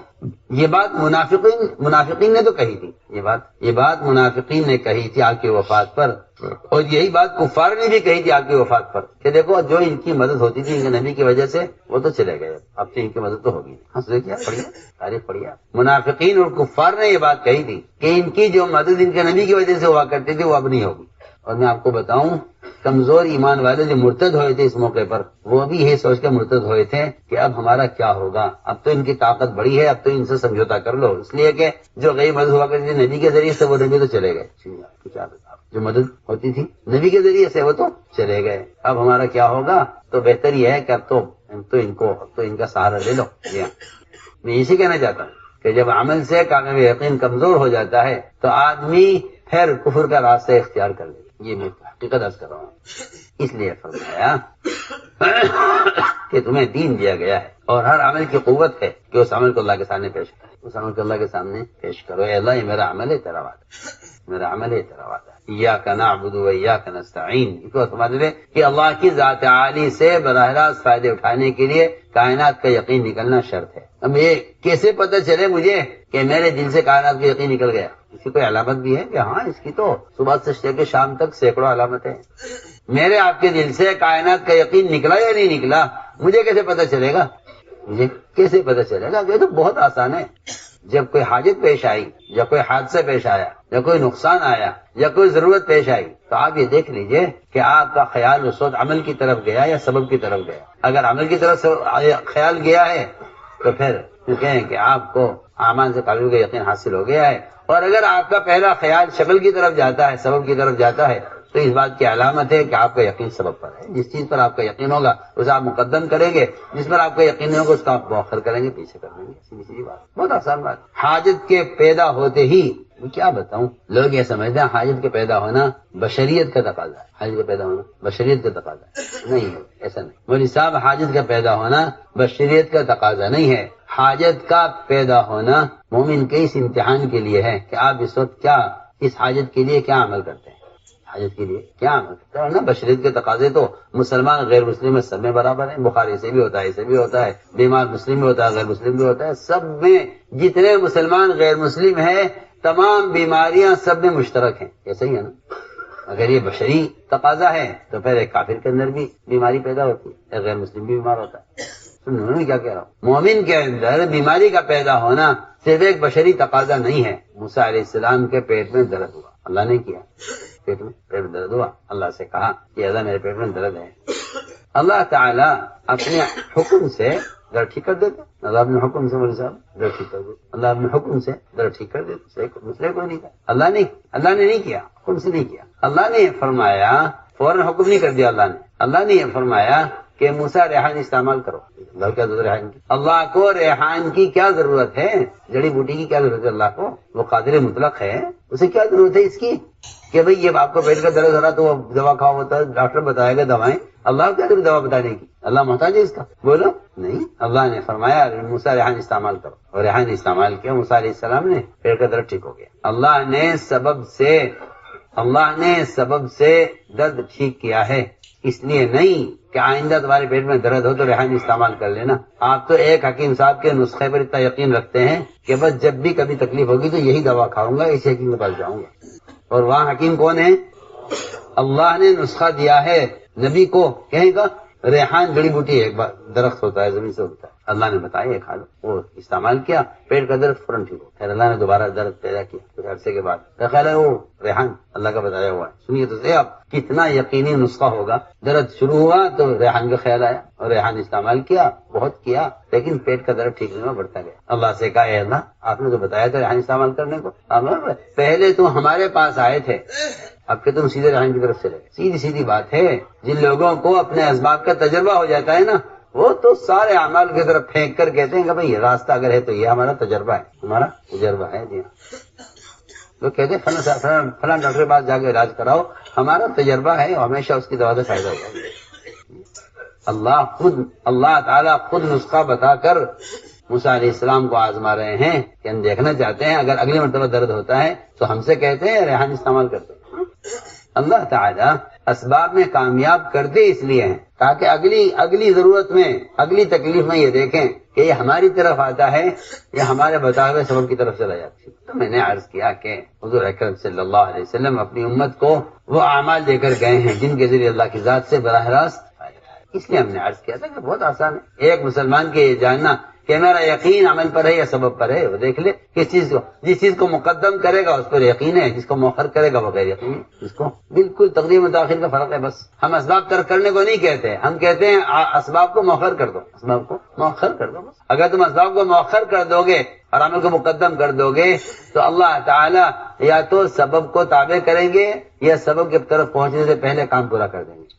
یہ دونوں شکلیں عام ہیں دورہ صحابہ میں. کئی سبب سے کام اس لیے بنا دیتے ہیں تاکہ امتحان لیں کہ اس کا کئی سب پر یقین تو نہیں. اگر لوگوں کے کام اسباب سے بالکل نہ بنتے پھر لوگ کہتے کہ اللہ سے ہوتا ہے تو کوئی کمال نہیں تھا. ہم دکھلائیں گے اسباب میں اور امتحان لیں گے. بتاؤ سبب سے کہتے ہو اللہ کی ذات سے کہتے ہو. سمجھتے تھے جب عمل سے ایک مرتبہ کامیابی حاصل ہو جائے تو پھر سمجھ لینا کہ اللہ تعالیٰ نے تمہیں عمل سے کامیابی کا راستہ دکھلا دیا ہے. یعنی یہ تو مقدر کی بات ہے، کبھی عمل سے ہوگا کبھی نہیں ہوگا. جی اور یہ تو اسباب بھی مقدر کی چیزیں، کبھی سبب سے ہوگا کبھی نہیں ہوگا. ایسا نہیں ہے. اور اگر میں کہتا ہوں عمل سے کامیابی نہ ملے اور آپ کی حاجت عمل سے پوری نہ ہو تو نہ ہو، کیا بات ہے؟ کیونکہ کوئی عمل، کوئی عبادت، کوئی تہجد، کوئی صلاۃ الحاجہ کسی حاجت کے لیے ہے ہی نہیں. جب صلاۃ الحاجہ بھی حاجت کے لیے نہیں ہے تو پھر کون سا عمل حاجت کے لیے ہو سکتا ہے؟ سوچیے تو صحیح. صلاۃ الحاجہ بھی جب صلاۃ الحاجہ بھی حاجت کے لیے نہیں ہے تو پھر کون سا عمل ہو سکتا ہے میری حاجت کے لیے، دنیا کے لیے؟ سوچیے تو صحیح. بھی کیا کہہ رہا صلاۃ الحاجہ میں صاحب حاجت کے لیے نہیں. کیا عرض کرو، جو لوگ صلاۃ الحاجہ پڑھتے ہیں نا پوری نماز میں حاجت کو سوچتے رہتے پوری نماز میں. حالانکہ نماز میں حاجت کو سوچنا اللہ کے غیر کو سوچنا ہے. اور صلاۃ الحاجہ جو ہے وہ حاجت کے لیے نہیں ہے. صلاۃ الحاجہ حاجت کے لیے نہیں ہے. لوگوں کو غلطی ہوئی، بہت بڑی غلطی ہے کہ لوگ صلاۃ الحاجہ کو حاجت کی نماز کہتے ہیں. حاجت کی کوئی نماز نہیں. حاجت مخلوق ہے، نماز خالق کے لیے ہے. اتنا بڑا فرق ہے. حاجت کیا ہے مولوی صاحب؟ مخلوق ہے نا حاجت، اور نماز اس کے لیے ہے، حاجت کے لیے. پھر کیا مطلب اس کا کہ میں تو نماز حاجت کے لیے پڑھ رہا ہوں، حاجت کی نماز نہیں. نماز تو جنت کے لیے بھی نہیں ہے جہاں ساری خواہشات پوری ہونی ہے. اگر آپ کی دنیا کی ایک ضرورت کے لیے نماز کیسے ہو سکتی ہے؟ سوچیے تو صحیح، آپ خود ہی فیصلہ کریں. جہاں ساری خواہشات پورے طریقے سے ہمیشہ کے لیے پوری ہونی ہے، وہاں کے لیے بھی نماز نہیں. سنیے تو صحیح، جب پوری ہمیشہ کی ہمیشہ ابدی زندگی خواہشات کو گزارنے کے لیے نماز نہیں ہے جنت کے لیے، تو پھر ایک وقتی طور پر دنیا میں ایک حاجت کو پرانے کے لیے نماز کیسے ہوتی؟ اس لیے حاجت کی نماز کوئی نماز نہیں ہے. صلاۃ الحاجہ کیوں کہتے ہیں؟ نماز تو اللہ کے قرب کے لیے ہے. نماز اللہ کے سن رہے سو رہے، نماز اللہ کے قرب کے لیے ہے. تم 2 رکعت پڑھ کر اللہ کے قریب ہو جاؤ، پھر قریب ہو کر اپنی بات کہہ دو اللہ سے، تو قریب والوں کی بات سنی جائے. تو صلاۃ الحاجہ حاجت کے لیے نہیں ہے، قرب کے لیے. جو تم 2 رکعت پڑھ کر اللہ کے قریب ہو گئے تو پھر قریب ہو کر اللہ سے اپنی حاجت کہتے ہیں، ورنہ صلاۃ الحاجہ حاجت کے لیے نہیں ہے. تو سب سے بڑی بدنیتی ہے. آپ تو کہہ رہے میں نے نیت باندھ لی صلاۃ الحاجہ کی، اور یہ بدنیتی ہے. یہ کیا ہے؟ موصف فرماتے تھے کسی حاجت کے لیے عمل کرنا چاپلوسی ہے. حاجت کے لیے عمل سیدھی بات، کسی عمل کے لیے کسی حاجت کے لیے عمل چاپلوسی ہے. کیوں کہ جب کوئی حاجت آئے گی تو آپ اللہ کی طرف متوجہ ہوں گے، اور جب حاجت پوری ہو جائے گی تو آپ اللہ کو چھوڑ دیں گے. جی وہ تو کوئی پریشانی آتی ہے تو لوگ وظائف کی طرف، فرائض کی طرف، صدقات کی طرف، اعمال کی طرف، انہیں ان کی حاجت لے کر آ رہی ہے. انہیں عبادت کا شوق، انہیں اللہ کی ذات سے تعلق نہیں ہے. ان کو تو ان کی ضرورت نے مجبور کیا ہے. آپ کسی وزیر یا کسی عہدیدار کے پاس اچانک پہنچ جائے اپنی حاجت لے کر، اور کبھی اس سے نہ ملیں، کبھی سلام نہ کریں، کبھی خیر خیریت نہ پوچھیں. آپ نے پڑوسی کے پاس سے کبھی نہ ملیں اور کوئی حاجت پیش آ جائے تو پہنچ جاویں، تو آپ کو خود شرم آتی ہے کہ بھائی مناسب نہیں ہے اچانک چلے جانا. پہلے ان سے کچھ تھوڑا بہت تعلق قائم کرو، تب ضرورت کو کہیں گے. ورنہ کتنا برا مانے گا یہ کہ آج تک تو میرے سے ملے نہیں، آج ان کی حاجت پیش آئی تو میرے پاس آ گئے. یہ تو مخلوق سے ملتے ہوئے شرماتا ہے، مخلوق ملتے ہوئے شرماتا ہے. جی ہاں، کہ اب آج ضرورت پیش آ گئی ہے تو ملنے جا رہے ہیں ان سے. نہیں بھائی، ایسے نہیں جائیں گے، پہلے 2-4 مرتبہ ملاقات کر لو. جی ہاں، اس کے بعد بات کہیں گے. یہ تو جب معاملہ مخلوق کے ساتھ یہ ہے تو خالق کے ساتھ کیا ہونا چاہیے؟ اس لیے فرمایا کہ اگر عمل پر کامیابی وہ دے دیں تو ان کا احسان ہے، ورنہ میرا عمل میری ضرورت کے لیے نہیں ہے. کیونکہ عبادت اللہ کا حق ہے. عبادت اللہ کا حق ہے. اگر وہ سارے کے سارے عابدوں کو جہنم میں ڈال دے، اس کو پورا کلی اختیار ہے. کلی اختیار ہے اللہ تعالیٰ. کوئی نہیں کہے گا اللہ نے ظلم کیا ہے. نہیں، نعوذ باللہ. اگر وہ سارے عابدوں کو، سب عمل کرنے والوں کو جہنم میں ڈال دیں، اس کو کلی اختیار ہے. اللہ کو اس کا کلی اختیار ہے، پورا اختیار ہے. کوئی یہ نہیں کہہ سکتا کہ اللہ نے ایسا کیوں کیا. ہاں، وہ وعدہ خلاف نہیں ہے، ان کا فضل ہے. ان کا وعدہ پورا کرنا ان کا فضل ہے، ان کے ذمہ واجب نہیں ہے کہ اللہ کے ذمہ لازم ہے کہ اللہ ہمیں جنت میں داخل کرے. ان کا فضل ہے. اس لیے انبیاء اور صحابہ کرام وہ کبھی اپنے عمل سے مطمئن نہیں ہوتے تھے کہ جی ہم نے عمل کر لیا، ہم کامیاب ہیں. عمل تو کر لیا ہے مگر اللہ کے فضل سے امید ہے، عمل سے امید نہیں ہے. عمل سے اگر اعلان ہو جائے تمام لوگ جہنم میں جائیں گے، ایک آدمی جنت میں جائے گا، تو میں فرما دینا مجھے اپنے بارے میں امید ہے. اور یہ اعلان ہو جائے کہ تمام لوگ جنت میں جائیں گے، ایک آدمی جہنم میں جائے گا، اور تو فرماتے ہیں مجھے اپنے بارے میں اندیشہ ہے. اپنے بارے میں اندیشہ ہے. تو میرے دوستوں، میں نے عرض کیا یہ ہے راستہ، اور یہ سمجھنا چاہیے کہ سبب اور عمل کا کیا مطلب کیا ہے، ان کا آپس کا جوڑ کیا ہے، ان کا تعارف کیا ہے. اس لیے فرمایا کہ اللہ کی ذات عالی سے براہ راست فائدے اٹھانے کے لیے اعمال دیے گئے، جس میں سب سے زیادہ قرب کا موقع نماز ہے. یہ قرب کا موقع بھی ہے اور اس پر پورے دین کا مدار بھی ہے، پورے دین کا مدار بھی ہے. لیکن اصل بات یہ ہے کہ استعینوا بالصبر والصلاۃ میں لوگ یہ سمجھتے ہیں کہ برداشت کر لو اور نماز پڑھ لو. حالانکہ برداشت سے پہلے صبر کا جو تقاضا ہے وہ اپنے آپ کو حرام سے بچانا ہے. جس طرح طہارت عبادت پر مقدم ہے، طہارت عبادت پر مقدم ہے، جس طرح طہارت عبادت پر مقدم ہے کہ آپ غسل کریں یا وضو کریں، طہارت کے بغیر عبادت نہیں. ہم عرض کرنا چاہتے ہیں اتنا ہی دخل بدن کے خون کا پاک ہونا ضروری ہے عبادت کے قبول ہونے کے لیے، اور اس پر وعدے پورے ہونے. لوگ یارے طہارت کا مطلب صرف اتنا سمجھتے ہیں کہ غسل کر لو یا وضو کر لو، غسل کر لو یا. اگر آپ کے کپڑے پر 2 طرف پاخانہ لگا ہوا ہے، ایک طرف سے پاک ایک طرف سے صاف کر لینا کافی نہیں ہوگا، آپ کو دوسری طرف سے بھی پاخانہ ہٹانا پڑے گا. ایک پاک کپڑے کا ایک ظاہر ہے، ایک باطن، ایک اوپر کا حصہ ہے، کے اندر لحاف ہے، کمبل ہے، دونوں طرف نجاست لگی ہوئی ہے. ایک طرف کی نجاست بالکل صاف ہو گئی ظاہر میں سمجھتا ہوں کہ غسل کرنا وضو کرنا آپ نے اپنے بدن کے ظاہر کو پاک کیا ہے. اگر آپ کے بدن میں جو خون دوڑ رہا ہے اگر وہ سود اور غبن کا ہے تو نماز ایسے ہی مردود ہوگی جیسے بغیر وضو کے نماز مردود ہے. سیدھی سیدھی بات. جب حرام غذا سے دعا مردود ہو جائے، جو دعا عبادت کا مغز ہے، دعا عبادت کا خلاصہ ہے نا، جب دعا مردود ہے حرام غذا سے تو عبادت کیسے مقبول ہو جائے گی؟ اس لیے حکم نے دیا ہے کہ اگر اعمال صالحہ چاہتے ہو تو غذا کو سب سے پہلے پاکیزہ کرو. غذا کو سب سے پہلے نبی کو بھی حکم ہے اور عام مسلمانوں کو بھی قرآن میں حکم ہے. کلوا من طیبات ما رزقناکم، کلوا من طیبات ما رزقناکم. فرماتے تھے کہ لوگ لقمے کو معمولی سمجھ کے کھا جاتے ہیں کہ میں نے زیادہ نہیں کھایا ہے. فرماتے ہیں کہ لقمہ سمندر ہے، خیالات اس کے موتی ہیں. جیسی غذا ہوگی ویسے خیالات ہوں گے. جیسی غذا ویسے خیالات، جیسی غذا ویسے خیالات، جیسے غذا ہوگی ویسے خیالات. اس لیے فرمایا کہ سب سے پہلے اپنی غذا کو دیکھو کہ تم کیا کھا رہے ہو. اس لیے کہ صرف غسل اور وضو سے آدمی کا ظاہر پاک ہو سکتا ہے، خون پاک نہیں ہو سکتا. اس خون کو پاک کرنے کے لیے سب سے پہلے غذا دیکھنی پڑے گی. آپ کیا کھا رہے ہیں، کہاں سے کھا رہے ہیں. ابو بکر صدیق رضی اللہ عنہ کا پہلا خطبہ یہ تھا کہ اپنے غلاموں، ملازمین اور اپنے نوکروں کی کمائی پر غور کیا کرو، پوچھا کرو کہاں سے کما کے لائے. اس لیے میرے دوستوں سب سے پہلے طہارت کا حکم یہ ہے، کہ آپ پہلے اپنی غذا کو پاک کریں. غذا پاک ہوگی تو یہ اندر کی پاکی ہے، اور غسل و وضو ظاہری پاکی ہے. استعینوا، لو اللہ سے مدد، بالصبر والصلاۃ، پہلے صبر پھر نماز. صبر کسے کہتے ہیں؟ صبر کہتے ہیں حرام سے بچنے کو. صبر کہتے ہیں حرام سے بچنے کو، اس کا نام صبر ہے. لوگ سمجھتے ہیں برداشت کرنے کا نام صبر ہے. صبر کہتے ہیں حالات میں حکم پر جمنا. حالات میں حکم پر جمنا صبر ہے. حالات میں حکم پر جمنا صبر ہے. لوگ صبر کرتے ہیں اس زمانے میں، ایسا نہیں کہ صبر نہیں کرتے، مگر صبر کرتے ہیں گناہوں کے ساتھ. اور یہ بات یاد رکھیں سب کہ جو حالات گناہوں کی وجہ سے آئیں گے وہ صبر کرنے سے نہیں بدلیں گے.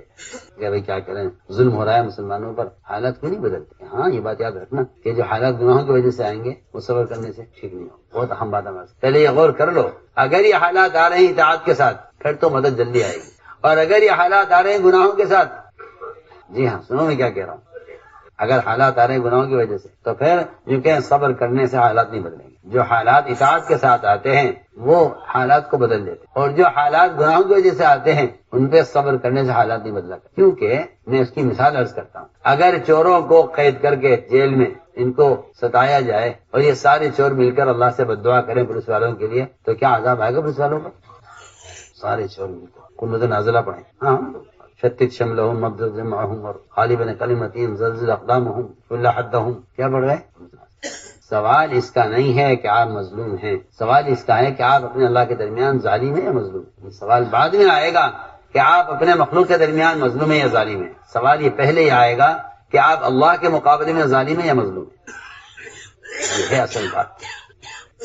اس لیے میں نے مثال دی ہے کہ چور کے پاس صبر ہے مگر تقویٰ، چور کے پاس صبر ہے تقویٰ نہیں. اس لیے چور کی بد دعا سے پولیس پر عذاب نہیں آئے گا. پکی بات. ہم جو بد دعا کر رہے ہیں سوچ لیں، کیونکہ جو حالات گناہوں کی وجہ سے آتے ہیں وہ صبر کرنے سے دور نہیں ہوتے. صبر کرنے سے دور نہیں ہوگا. یہ مسلح کا معاملہ یہ مسلمان کے ساتھ ہے. کافر اگر ظلم کرے گا گناہوں کے ساتھ تو کافر پر عذاب آ جائے گا، کیونکہ مسلمان کے لیے اللہ تعالیٰ نے اس کے لیے امن کا اور کامیابی کا وعدہ دین کے ساتھ ہے. اگر اس پر حالات بے دینی کی وجہ سے آئیں گے تو پھر کافر کے ظلم کرنے پر حالات بدلیں گے نہیں. صاف صاف آپ کہتے ہیں انتظار کرو اور صبر کا پھل میٹھا ہوتا ہے. کہ ہاں صبر کا پھل میٹھا جب ہوگا جب تقوی کے ساتھ، صبر کا پھل میٹھا جب ہوگا جب آپ قرآن پڑھیے. آپ کو ایمان والوں کے لیے اللہ نے جہاں بھی صبر کو بیان کیا ہے یا نبیوں کے لیے صبر کو بیان کیا ہے تقوی کے بغیر بیان نہیں کیا.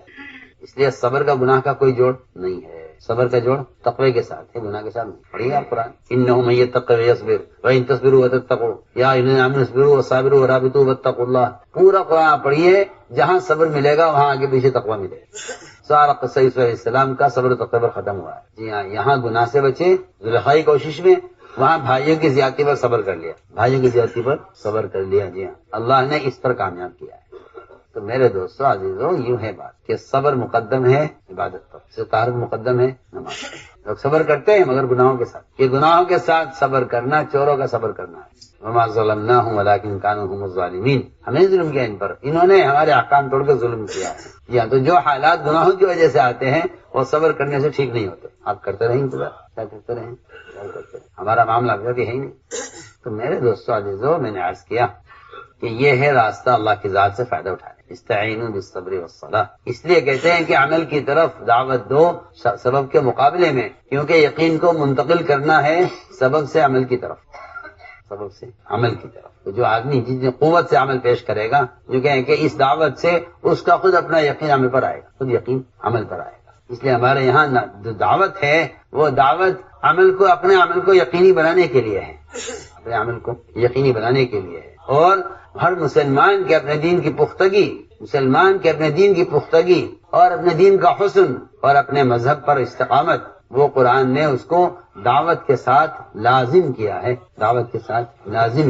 یہ بات اچھی طرح سمجھ لو. قرآن صاحب کہتا ہے کہ اس سے زیادہ اچھا اور پختہ دین ہو کس کا سکتا ہے. آپ دیکھیں نا، جملہ استفہام انکاری ہے. استفہام انکاری ہے جو تاکید کا معنی دیتا ہے. قرآن کہہ رہا ہے ومن احسن قولا، اس سے اچھا دین ہو کس کا سکتا ہے. اس سے اچھا دین ہو کس کا سکتا ہے، یہ ترجمہ ہے اس کا. اس سے اچھی بات نہیں ہے. قول سے مراد یہاں باتیں نہیں ہیں. قول سے مراد یہاں باتیں نہیں ہیں. یہاں قول سے مراد مذہب اور دین ہے. قول سے مراد مذہب اور دین. ومن احسن قولا کا مطلب ومن احسن دینا. اس سے زیادہ پختہ دین ہو کس کا سکتا ہے جو دعوت اور عبادت دونوں کو جمع کر. ہماری ایسا کا ملفوظ ہے کہ جو دعوت عبادت کو جمع کرنے پر مجبور ہو جائیں گے، اللہ ان کے لیے نظام کائنات کو مسخر کریں گے. ادھر یوشع بن نون دشمن کے مقابلے پر، ادھر سورج غروب ہو رہا ہے، ادھر عصر کی نماز ہے. عصر پڑھتے ہیں دشمن کا خطرہ ہے، دشمن سے لڑتے ہیں تو عصر کا خطرہ ہے. کہ اللہ ہم تیرے کام میں لگے ہوئے ہیں، اس سورج کو یہاں روک دے. جب تک ہم نماز سے فارغ نہیں ہو جائیں گے سورج غروب نہیں ہوگا. اللہم احبسھا، اس کو یہاں روک دے. نظام کائنات کے مسخر ہونے کے لیے دعوت شرط ہے. جی ان تنصر اللہ ینصرکم. اور یہ بات میری آپ کان کھول کے سن لیجئے، کسی ذریعے سے دین کی بات کا پہنچانا دعوت نہیں ہے. دعوت کا فریضہ ادا نہیں ہوگا اگر آپ خود دعوت دینے نہ گئے. بعض لوگوں کا خیال ہے کہ بھئی اخبار رسائل بھی تو ایک ذریعہ ہے، اور آپ صلی اللہ علیہ وسلم نے خطوط بھیجے ہیں. کل ایک صاحب پرچہ دے کے گئے، مجھے پتہ نہیں کون تھے، میں نے تلاش بھی کرایا، ملے نہیں. وہ لکھ کے دے گئے مجھے کہ کیوں آپ صلی اللہ علیہ وسلم کے جو خطوط گئے ہیں. اچھا تمہیں اتنی بھی عقل نہیں اور تمہیں اتنی بھی خبر نہیں ہے کہ وہ خط کون لے کر گیا ہے، اور تمہیں اتنا بھی پتہ نہیں ہے کہ کسی بادشاہوں کو خط لکھا ہے. ورنہ ایک آدمی ایسے ثابت کر دو کہ جو آپ کے پاس آیا اور آپ نے خود دعوت نہ دی ہو. اور آپ صلی اللہ علیہ وسلم کا فرمانا ہے یہ کہ میں اس راستے میں نکلوں دعوت اللہ کے لیے اور قتل کیا جاؤں، پھر زندہ کیا جاؤں، پھر قتل کیا جاؤں، پھر زندہ کیا جاؤں، پھر قتل کیا جاؤں. بار بار آپ فرما رہے کیوں؟ آپ کے دماغ میں شیطان نے یہ بٹھا دیا ہے کہ یہ موبائل اور یہ گندے آلات اور ذرائع یہ بھی ذریعہ ہیں دین کی بات کے پھیلانے کا. کیا حرج ہے اس کے اندر؟ آپ کو پتہ ہی نہیں ہے کہ دعوت وہ فریضہ ہے نماز کی طرح جو خود ادا کیے بغیر ادا نہیں ہوگا. آپ کو پتہ ہی نہیں. آپ کو تو رواج چھایا ہوا ہے نا، کیا معاشرہ، کیا عبادات، کیا معاملات، کیا ضروریات، کیا دعوت، ہر چیز پر آپ کا رواج چھایا ہوا ہے. اور آپ رواج کے غلام بن کر رواج کی تائید کرتے ہیں سنت کے مقابلے. مجھے حیرت ہوتی ہے رواج کی. جی ہاں، ہماری آسان کا ملفوظ چھپا ہوا ہے، دھیان سے پڑھا کرو. فرماتے ہیں کہ قلم کی حیثیت دعوت کے میدان میں قلم کی حیثیت تیمم کی ہے. دعوت کے میدان میں آپ خود فیصلہ کیجیے. اگر پانی موجود ہے تو تیمم ہو جائے گا. تیمم کر لیا آپ نے، نماز ادا کرنے سے پہلے پانی حاصل ہو گیا، تیمم باقی رہے گا. چھپا ہوا کہ دعوت کے میدان میں قلم کی حیثیت تیمم کی ہے. وہاں قلم استعمال ہوا ہے جہاں اس کی ضرورت تھی، کیونکہ بادشاہوں کا مزاج یہ تھا کہ اگر کوئی وفد ان کے پاس آتا ہے کہیں سے تو وہ بھیجنے والوں کی طرف سے خط لے کر آئے تاکہ وہ سمجھے کہ فلاں نے بھیجا ہے. بس میں سمجھتا ہوں، میں سنانا چاہتا ہوں لوگوں کو جن کے دماغ میں یہ بیٹھا ہوا ہے اس زمانے میں کہ پھرنا ضروری نہیں ہے، کسی ذریعے سے پیغام پہنچا کر بھی دعوت پہنچائی جا سکتی ہے. میں انہیں سمجھانا چاہتا ہوں. وہ مجھے کل حوالہ دے رہے تھے کہ حضور اعظم نے خطوط بھیجے ہیں. آپ کہتے ہیں اخبار رسائل سے دین نہیں پھیلتا. آپ کو اتنی بات کی آپ کو خبر نہیں ہے کہ وہ اس خط کو جماعت لے کر گئی تھی. خط کو جماعت لے کر گئی. شجاع بن وہب اس جماعت میں تھے، عبداللہ بن عمر اس جماعت میں تھے، حضرت حذیفہ کے بھائی اس جماعت میں تھے. جو ہے اتمام حجت خط سے نہیں ہوا ہے، اتمام حجت جماعت کے جانے سے ہوا ہے. تو صحابہ نے آپ سے عرض کیا اللہ ان بادشاہوں کا مزاج یہ ہے کہ اگر کوئی ان کے پاس جاتا ہے تو وہ پوچھتے ہیں کہاں سے آئے ہو، کیا صبح تمہارے پاس کہ تمہیں اللہ کے رسول نے بھیجا ہے. اسی ضرورت کی وجہ سے آپ نے مہر بنوائی، اسی ضرورت کے لیے آپ نے مہر بنوائی تاکہ ان کو پتہ چلے کہ محمد رسول اللہ کی طرف سے خط ہے. بے شک آپ نے خط بھیجے اور صرف بادشاہوں کو بھیجے. کیوں؟ تاکہ ثبوت ہو کہ ہماری طرف سے آدمی آ رہا ہے. اگر آپ حضرت عمر یا کسی کو آپ صلی اللہ علیہ وسلم صرف یہ بات بتلانے کے لیے کہ جو شہادت نے گواہی دے گا جنت میں جائے گا سیدھا، آپ نے اس بات کا یقین کرانے کے لیے اپنے جوتے لے کر بھیجا نا. اب وہ رہے گا جوتے لے کے جاؤ جو تمہیں ملے شہادت نے گواہی دے اس کو جنت کی بشارت سنا. صرف اس لیے تاکہ میرے بات پہ یقین کر لیں کہ ہم نے بھیجا ہے. اس سے زیادہ حیثیت نہیں ہے اس خط کی کہ یہ خط ہم آج ہماری طرف سے آ رہا ہے آپ کے پاس. جی ہاں, بڑھیا چند خطوط ہیں آپ کے جو آپ نے بادشاہوں کو اور بڑے لوگوں کو بھیجے ہیں, وہ اس لیے تاکہ یہ بات ثابت ہو کہ آج ہماری طرف سے آ رہا ہے. بس وہ بادشاہوں کا طریقہ ہے. ورنہ آپ صلی اللہ علیہ وسلم نے ہر جگہ جماعت دی, ہر جگہ جماعت دی. مانین زکات کھڑے ہوئے بغیر صدیق حضرت کوئی خط نہیں لکھ کے بھیج دیا مدینے سے کہ زکات دو, نہیں کبھی. ہم مدینہ خالی کریں گے ان کو زکات پر لانے کے لیے. اس لیے ہم آپ کو سمجھانا چاہتے ہیں رواج کا زمانہ ہے, اس لیے لوگ سنت کے مقابلے میں رواج کی تائید کرتے ہیں. مقابلے میں رواج کی تائید, وہ زمانہ سنت کا تھا, وہ زمانہ سنت کا تھا. اس میں صحابہ نے عرض کیا تھا کہ رسول اللہ نماز کے لیے جمع کرنے میں دشواری ہوتی ہے, کیا ہم ڈھول بجا دیا کریں نماز کے وقت, سب کو پتہ جائے نماز کا وقت. فرمایا یہود کا طریقہ ہے. کیا ہم سارنگی میں نماز کا اعلان کر دیا کریں؟ فرمایا کہ نصارہ کا طریقہ ہے. کیا ہم آگ جلا کر دھواں اٹھا دیا کریں ہر نماز سے پہلے تاکہ لوگ مدینے کی آبادی کو معلوم ہو جائے نماز کا وقت ہو گیا, دھواں اٹھ رہا ہے؟ فرمایا نہیں, مجوسیوں کا طریقہ ہے, آگ جلا کر جمع کرنا. رواج کو چھوڑنے پر اللہ تعالیٰ نے اذان عطا فرمائی. آج مسلمان پلٹ کر رواج کی طرف گیا تو آپ جا کے دیکھیں عرب ملکوں میں آپ کو مسجد مؤذن نہیں ملیں گے, نیٹ سے اذان ہوتی ہے. ختم اذان. آپ کے دماغ میں بیٹھ گیا نا, شیطان نے آپ کے دماغ میں یہ بٹھایا ہوا ہے نا کہ یہ آلات اور ذرائع بھی دعوت کا ذریعہ ہے. اس کا نتیجہ یہ ہے کہ ان آلات نے دعوت تامہ سے مسلمان کو محروم کر دیا ہے. آپ کے دماغ میں بیٹھ گیا نا کہ آپ اس کی مخالفت نہ کریں, اور آپ اس سے اتفاق کر کے اذان سے بھی محروم ہو چکے ہیں. بھیا جا کے دیکھیں ملکوں کا حال. میں تو اپنے آپ سے دیکھ کر اذان کی آواز آئی مسجد میں, میں نے کہا مؤذن کہاں ہے؟ کہہ رہے آپ کو پتا نہیں یہ بات سے آئے ہو کیا؟ میں نے کہا بھائی یہاں کوئی مؤذن نہیں ہوتا, یہاں خام کا مؤذن رکھو, اس کی تنخواہ دو, پیسہ خرچ کرنے کا عیاشی پہ خرچ کریں گے, لیکن مؤذن کے لیے پیسہ نہیں ہے خرچ کرنے کو, کیونکہ اذان کی اہمیت نہیں ہے. تو نیٹ سے اذان ساری مسجد میں پہنچ جاتی ہے. سنیے آپ, اور آپ ہیں رواج کے عادی اور رواج کے داعی. جی ہاں, یہ جہالت اور حماقت ہے کچھ. اور آ کر مناظرہ کرتے ہیں اور دلائل پیش کرتے ہیں. جو آدمی سنت کے خلاف دلیل لائے وہ گمراہ ہے. میری بات یاد رکھنا, ہمیشہ یاد رکھنا. جو شخص سنت کے مقابلے میں کیا لائے, دلیل پیش کریں کہ دیکھو دلیل, وہ گمراہ ہے. تو پکی بات ہے. اس لیے کہ جب مسلمان گمراہی کا اثر پڑ جاتا ہے تو اس کو سنت کے خلاف دلائل نظر آتے ہیں, قرآن سے بھی حدیث سے بھی. تو ایسا تھوڑا ہی ہے کہ قرآن حدیث صرف ہدایت ہی دیں گے, نہیں, قرآن سے آدمی گمراہ بھی ہوگا, ہدایت پر بھی آئے گا. دونوں چیزیں قرآن سے متعلق ہے. بڑھیا, آپ قرآن ہی پڑھ لیجیے نا. یضل بھی کثیرا لیہلک من ہلک عن بینہ ویحیی من حی عن بینہ, دونوں کے لیے دلیل ہے. جی ہاں, اب مل جائے گی آپ کو دلیل. کیا بات. اس لیے ہم عرض کرنا چاہتے ہیں کہ دعوت کا فریضہ تو نقل و حرکت کے بغیر اللہ کی قسم ادا نہیں ہو سکتا. آپ مانیں یا نہ مانیں, آپ اخبار رسائل سے دعوت پہنچانا چاہیں, یہ کسی نبی کا طریقہ نہیں, یہ کسی صحابی کا طریقہ ہے. پکی بات. آپ اگر خود جائیں دعوت لے کر, دیکھ لیجیے, اگر آپ کہتے ہیں کہ بھائی آپ سے خطوط بھیجیں تو یہ خط دے کر کیوں نہیں آ گئے؟ بادشاہ کے کسی آدمی کو دے ہوئے خط پہنچا دینا ہم جا رہے ہیں. ڈاک کا نظام اس زمانے میں تھا. ایک منزل سے دوسری منزل گھوڑے ہوتے تھے جو ڈاک لے کر جاتے. ایک مستقل منظم نظام تھا. ایک منزل سے ایک منزل تک گھوڑے دوڑتے تھے, وہ گھوڑے خطوط لے کر جاتے. خطوں کی دعوت خوب ہوتی. آپ چاہتے تو آپ اپنا خط کسی ڈاک سے بھیج دیتے. آپ تو ان گندے موبائلوں سے دین کی باتوں کو پھیلانے کو آپ تبلیغ اور دعوت سمجھتے ہیں, اور وہاں اس زمانے میں صرف گھوڑے جو رسائل لے کر جاتے تھے, آپ نے اس کا بھی استعمال نہیں کیا. آپ نے جماعت بھیجی, بادشاہ کے آدمی نے کہا کہ آپ یہاں شہر میں داخل نہیں ہو سکتے, خط دیجیے, ہم بادشاہ کو پہنچا دیں گے. صاحب نے کہا نہیں, ایسا نہیں ہوگا, ہم بادشاہ سے خود ملاقات کریں گے. کہا اچھا تو ایسے کیجیے, آپ کی سواری یہاں رہے گی, آپ سواری میں اندر نہیں جا سکتی. سواری بادشاہ کے شہر میں کوئی سواری, یہ گدھے گھوڑے ہمارے گدھے اور یہ کیا کہنا چاہیے ٹٹو وٹو ہمارا نہیں ہوتے. ہاں عمدہ ترکی گھوڑے ہوتے ہیں, اس پر آپ کو سوار کریں. ہم تو اپنی سواری سے بادشاہ کے قلعے تک نہیں بلکہ اس کے تخت تک جائیں گے. ہم سواری بیٹھ کر ہم سواری سے نہیں اتریں. ہم تو اپنی سواری بھی آپ کے واہن میں آ کر بدلنا نہیں چاہتے.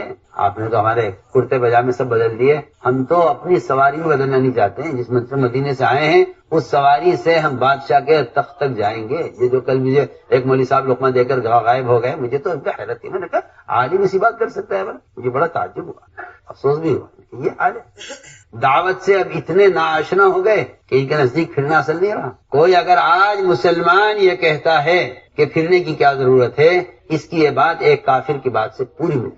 میں آپ سے صاف کہہ رہا ہوں, میں دل سے کہہ رہا ہوں. اگر آج کوئی مسلمان یہ کہتا ہے کہ پھرنے کی کیا ضرورت دعوت دینے کے لیے, یہ سمجھ لے کہ اس کا یہ جملہ ایک کافر کے جملے سے پورا ملتا ہے. آپ حدیث پڑھیے, آپ سے دعوت دینے گئے, کافر نے یہ کہا آپ سے کہ آپ پھرتے کیوں ہیں دعوت کو لے کر؟ آپ کے دین بہت اچھا ہے, آپ کی دعوت بہت اچھی ہے, آپ اپنے دین کو لے کر بیٹھیے, جو آپ کا دین سیکھنا چاہے گا آپ کے پاس آئے گا, آپ اسے دین سکھلائیے.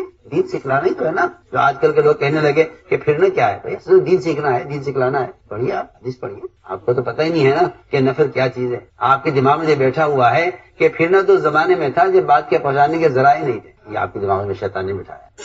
آپ سے بہت کام کی بات کرتا ہوں. آج کے طرح مسلمان پھرنے کی ضرورت ہے. اور روایت کس نے کہی تھی آپ سے؟ کافر نے کہی تھی, بالکل روایت کے اندر صاف ہے.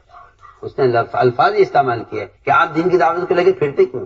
جگہ بیٹھیے, دین کو لے کر. آپ کا دین بہت اچھا ہے, مانتے چلیے آپ کا دین آپ ہے, لیکن آپ پھرا مت کریں. آپ کی جگہ بیٹھے, جسے دین سیکھنا ہوگا آپ کے پاس آئے گا, آپ کا دین سیکھے گا. کون کہہ رہا ہے؟ کافر کہتا تھا, آج کا مسلمان کہہ رہا ہے. اور عام مسلمان ہی, پڑھے لکھے مسلمان کہہ رہے ہیں. صحابی اللہ اکبر, وہ آپ کا دعوت لے کر پہنچے, اپنی سواری پر جائیں گے. چلو چلو باقی جگہ جی تو مانتے نہیں, اپنی سواری کا آنے دو, آنے دو.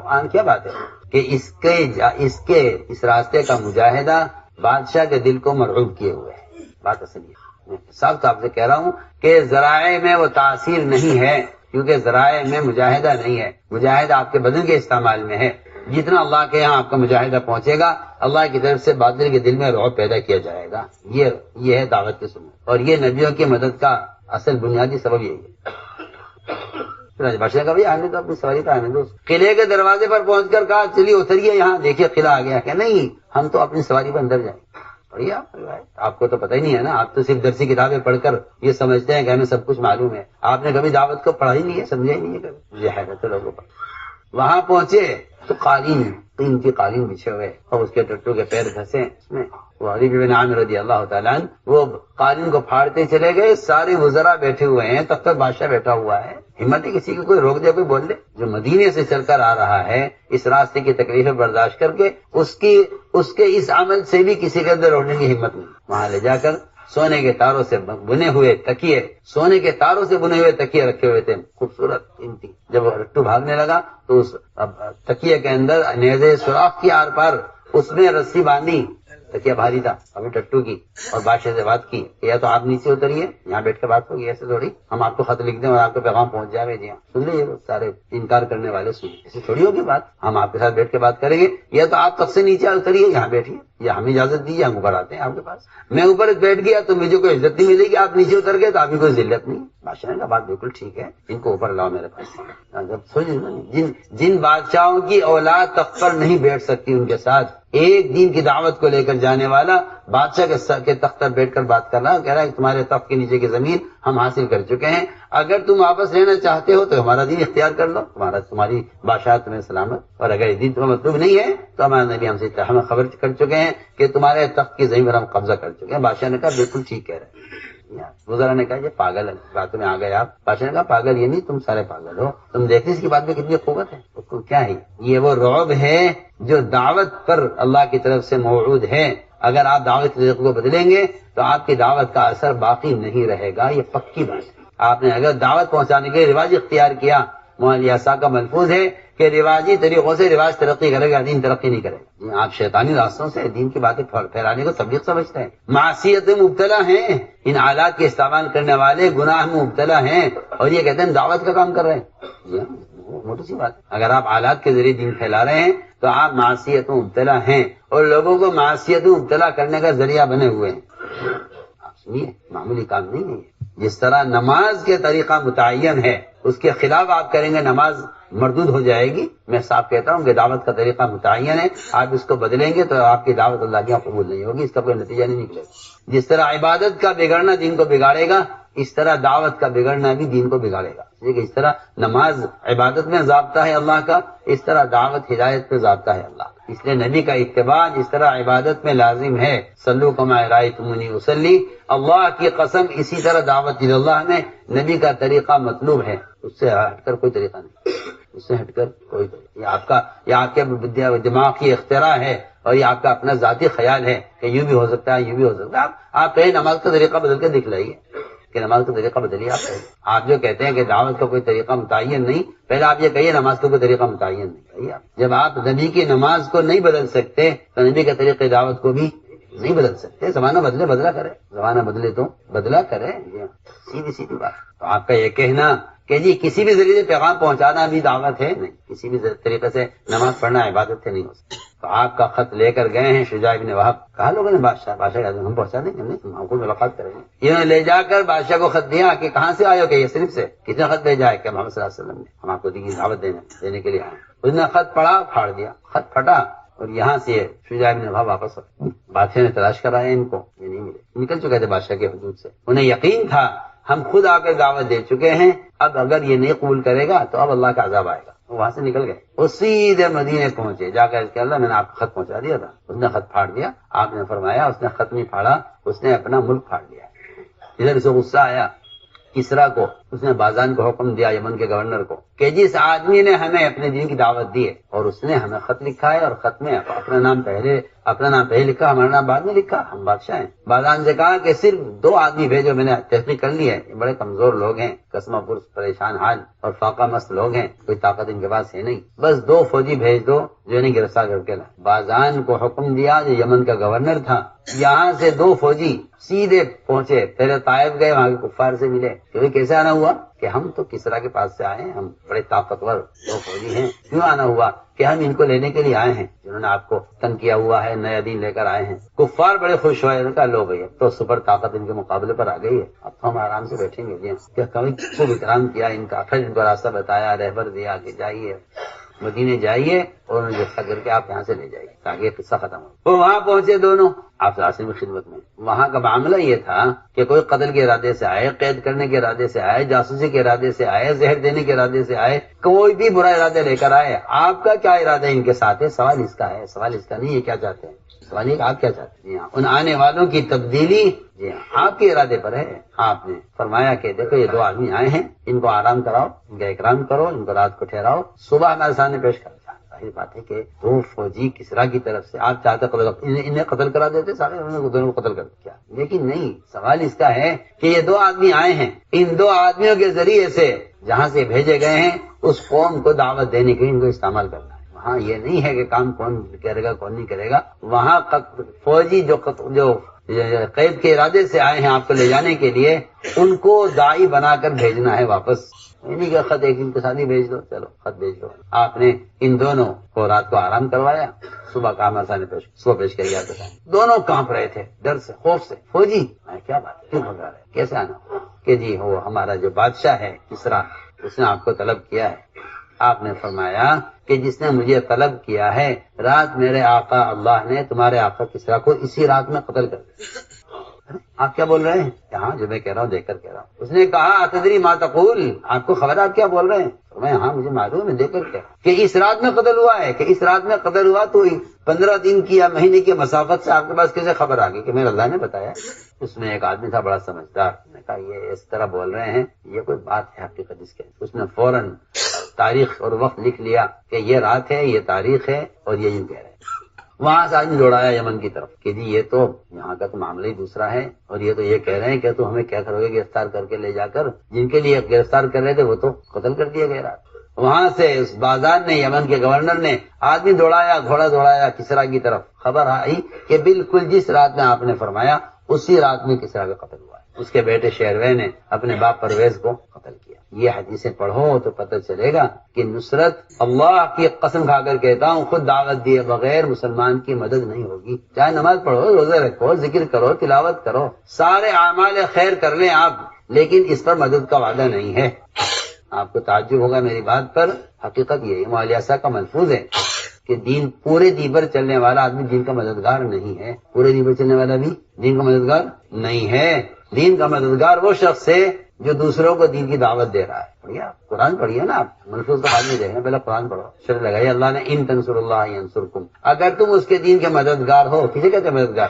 فرمایا حدیث میں مدد کرو ظالم کی, مظلوم کی بھی. صحابہ نے عرض کیا اللہ ظالم کی مدد کیسے کریں؟ فرمایا کہ اس کو ظلم سے روکے, اس کی مدد. کسی آدمی کو گناہ سے روکنے کی کوشش کرنا, یہ اس کی مدد کرنا ہے. اور یہ بات پکی ہے کہ دوسروں کو دین پر لانا یہ دین کی مدد کرنا ہے. خود دین پر چلنا دین کی مدد نہیں ہے, وہ تو آپ کا اپنا فریضہ ہے, آپ ادا کر رہے ہیں. اللہ نے صاف فرمایا قرآن میں، تمہارے دین پر جمنے کا سبب اور تمہاری مدد کا جو ذریعہ ہے وہ دوسروں کو دین پر آمادہ کرنا ہے۔ یہی وجہ تھی کہ عبداللہ بن حذافہ رضی اللہ تعالیٰ عنہ کو پوری کوشش کر لی، روم کے بادشاہ نے نصرانی بنانے کی، آدھا ملک پیش کر دیا، آدھا ملک، آدھی رعایا آپ کی، آدھا زمین آپ کی، آدھا خزانہ آپ کا، آپ نصرانی ہو جائیے۔ فرمایا میں کیسے دین چھوڑ دوں؟ چیز صحیح ہے۔ اس زمانے میں مسلمان کتنی معمولی چیزوں کے لیے دین تبدیل کر رہا ہے۔ صبح شام کے ارتداد کے قصے کیوں ہیں؟ صرف وجہ یہی ہے کہ آپ کہتے ہیں کہ دین کی دعوت پھیلانے کے لیے پھرنا ضروری نہیں ہے، دین کی دعوت کے لیے آلات ذرائع، اخبار، رسائل، یہ بھی ذریعہ ہیں، کیا ضرورت ہے آپ کو پھرنے کی جب یہ ذریعہ موجود ہے؟ اور ہم یہ عرض کر رہے ہیں کہ نہیں، اگر آپ خود نہیں دعوت دیں گے تو آپ کے اندر وہ قوت ہی نہیں باقی رہے گی کہ آپ باطل کا مقابلہ کر سکیں۔ سیدھی سیدھی مسلمان کے پاس ساری دنیا کی مادی طاقتوں سے زیادہ اگر باطل کے مقابلے میں کوئی چیز ہے اپنے دین کے دفاع کے لیے تو وہ صرف دعوت ہے۔ قرآن پڑھیے نا، قرآن جس آپ نے کبھی آنکھ کھول کے پڑھا نہیں، آپ کو تو اعتراض کرنا آتا ہے، صرف قرآن پڑھیے، آپ کو پتہ چلے گا دعوت اللہ سے بڑھ کر مسلمان کے پاس کوئی دفاعی طاقت نہیں ہے، کوئی دفاعی۔ آپ اگر غور کریں قرآن حدیث پر تو آپ کو پتہ چلے گا، کیونکہ آپ نے ایک صحابی کو بھیجا دعوت دینے کے لیے، اس نے جا کر اللہ کا تعارف کرایا، میں نے کہا یہ اللہ کہے گا پیتل کا ہے، تانبے کا ہے، لوہے کا ہے، کس چیز کا ہے؟ واپس آیا تھا، میں نے تو سو کہا تھا، مگر وہ پوچھ رہا ہے اللہ کیا ہوتا ہے؟ آج میں کہتا ہوں آپ سے، اگر آپ یہ کہتے وہ تو کافر کے لیے تھا، یہ حالت آج کے مسلمان کی ہے کہ وہ میں رب کو نہیں جانتا، آپ کہاں سو رہے؟ جو حال زمانے کی کفر کی تھی وہ حال زمانے کے مسلمان کی ہے، اور آپ کا کہنا یہ ہے کہ نہیں وہ تو کافروں کے لیے تھا۔ آپ دیکھیے ویسے ہی اس زمانے میں اسلام میں کتنا کفر ہے، کتنا ارتداد ہے، آپ غور تو کیجیے۔ آپ حمایت جاؤ پھر دعوت، وہ دوبارہ گیا، آپ نے بھائی ہو گیا، کہہ دیا ایک مرتبہ خط لکھ کے بھیج دو، جی آج کل کے احمقوں کی طرح کہ بھائی خط لکھ کے بھیج دو تاکہ دعوت پہنچ جاوے، ذمہ داری ادا ہو جائے گی۔ فرمایا پھر جاؤ، پھر گئے، پھر جا کر اس سے کہا، اس نے پھر ہی جواب دیا کہ کہے گا تمہارا رب تانبے کا ہے، پیتل کا ہے، سونے کا ہے، کس چیز کا ہے، لیکن دعوت دے رہے ہیں، کیونکہ ان کے نزدیک سوائے ان شکلوں کے علاوہ کوئی اس کے علاوہ معبود کا کوئی تصور ہی نہیں ہے۔ فرمایا پھر جاؤ، یہ روایت ہے۔ اسی مرتبہ گیا، اس نے یہ جواب دیا، آسمان سے بجلی آئی اور اس نے اس کے ٹکڑے ٹکڑے کر دیے۔ قرآن پڑھیے، قرآن میں ہے پوری آیت قرآن کے اندر ہے۔ اللہ کے بارے میں جھگڑا کرتے ہیں آپ سے، 3 مرتبہ جا کر اس کو دعوت دی، اس کے جواب پر آسمان سے ایک بجلی آئی، اس نے اس کو دعوت۔ ہم اس لیے عرض کرنا چاہتے ہیں کہ جس طرح بدن کو استعمال کیے بغیر نماز ادا نہیں ہو سکتی، اللہ کی قسم بدن کو استعمال کیے بغیر دعوت کا فریضہ ادا نہیں ہو سکتا۔ آپ جتنی چاہے قلم چلا لو، جتنی چاہے کتابیں چھاپ لو، جتنی چاہے پمفلیٹ چھاپ کے تقسیم کرا دو، میرے نزدیک کوئی دعوت نہیں، یہ کوئی دعوت آپ ذہن میں رکھیے۔ ہم جو کہہ رہے ہیں دل سے اللہ کا شکر ہے، سمجھ کر کہہ رہے ہیں، اتمام حجت نہیں ہوتا کسی تحریر سے، کیونکہ تحریر تذکیر کا سبب نہیں ہے، تذکیر کی ذمہ داری مومن پر ہے۔ ذکر فإن الذکریٰ تنفع المؤمنین، نبی کا حکم ہے، آپ خود یاد دلائیے، نفع اس میں ہے، نفع تذکیر میں ہے، نفع تذکیر میں ہے، نفع تذکیر میں ہے، نفع تذکیر میں ہے۔ تذکیر کا مطلب یہ ہے کہ آپ خود یاد دلائیے، پڑھیے آپ قرآن۔ اس لیے میرے دوستوں عزیزوں، یہ ہے نقل و حرکت، اور یہ اللہ کے امر کی وجہ سے ہے، ہم لوگ صاف طرح کرتے ہیں۔ آپ قرآن پڑھیے تو آپ کو پتہ چلے گا کہ دین کی نصرت کا تعلق نفر سے ہے، نصرت کا تعلق نفر سے، دین کی نصرت کا تعلق نفر سے ہے۔ الا تنفروا يعذبكم عذابا اليما ويستبدل قوما غيركم ولا يضرهم شيئا وهو على كل شيء قدير الا تنصروه فقد نصره الله۔ آپ پوری آیت پڑھیے، آپ کو پتہ چلے گا کہ نفر کا تعلق اصل نصرت سے ہے۔ اور اگر آپ نہیں پڑھے پھریں گے اور اگر آپ نہیں نکلیں گے، پڑھیے نا قرآن، اگر آپ نہیں نکلیں گے دعوت اللہ کے لیے، اللہ آپ کو ہٹائیں گے اور اللہ دوسروں کو لائیں گے، ان سے دعوت کا کام لیں گے۔ یہ آیت کا مطلب یہ تھوڑی ہے آپ اگر نماز نہیں پڑھیں گے تو اللہ دوسرے نمازی لائیں گے، آپ زکات نہیں کریں گے دوسرے زکات دینے والے لائیں گے، آپ حج نہیں کریں گے تو اللہ دوسرے حاجیوں کو لائیں گے۔ یہ کہیں نہیں، یہ کہیں نہیں ہے۔ استبدال قوم کی جو وعید ہے وہ دعوت اللہ کے چھوڑنے پر ہے۔ ہماری بات توجہ، استبدال قوم کی جو وعید ہے کہ ہم آپ کو ہٹا کر دوسروں کو لائیں گے، وہ فرائض کو چھوڑنے پر ہے، دعوت کو چھوڑنے پر۔ پڑھیے نا، الا تنفروا، اگر تم نہیں نکلو گے دعوت اللہ کے لیے، يعذبكم عذابا علیما، اللہ تمہیں عذاب علیم دیں گے۔ کیوں دیں گے عذاب؟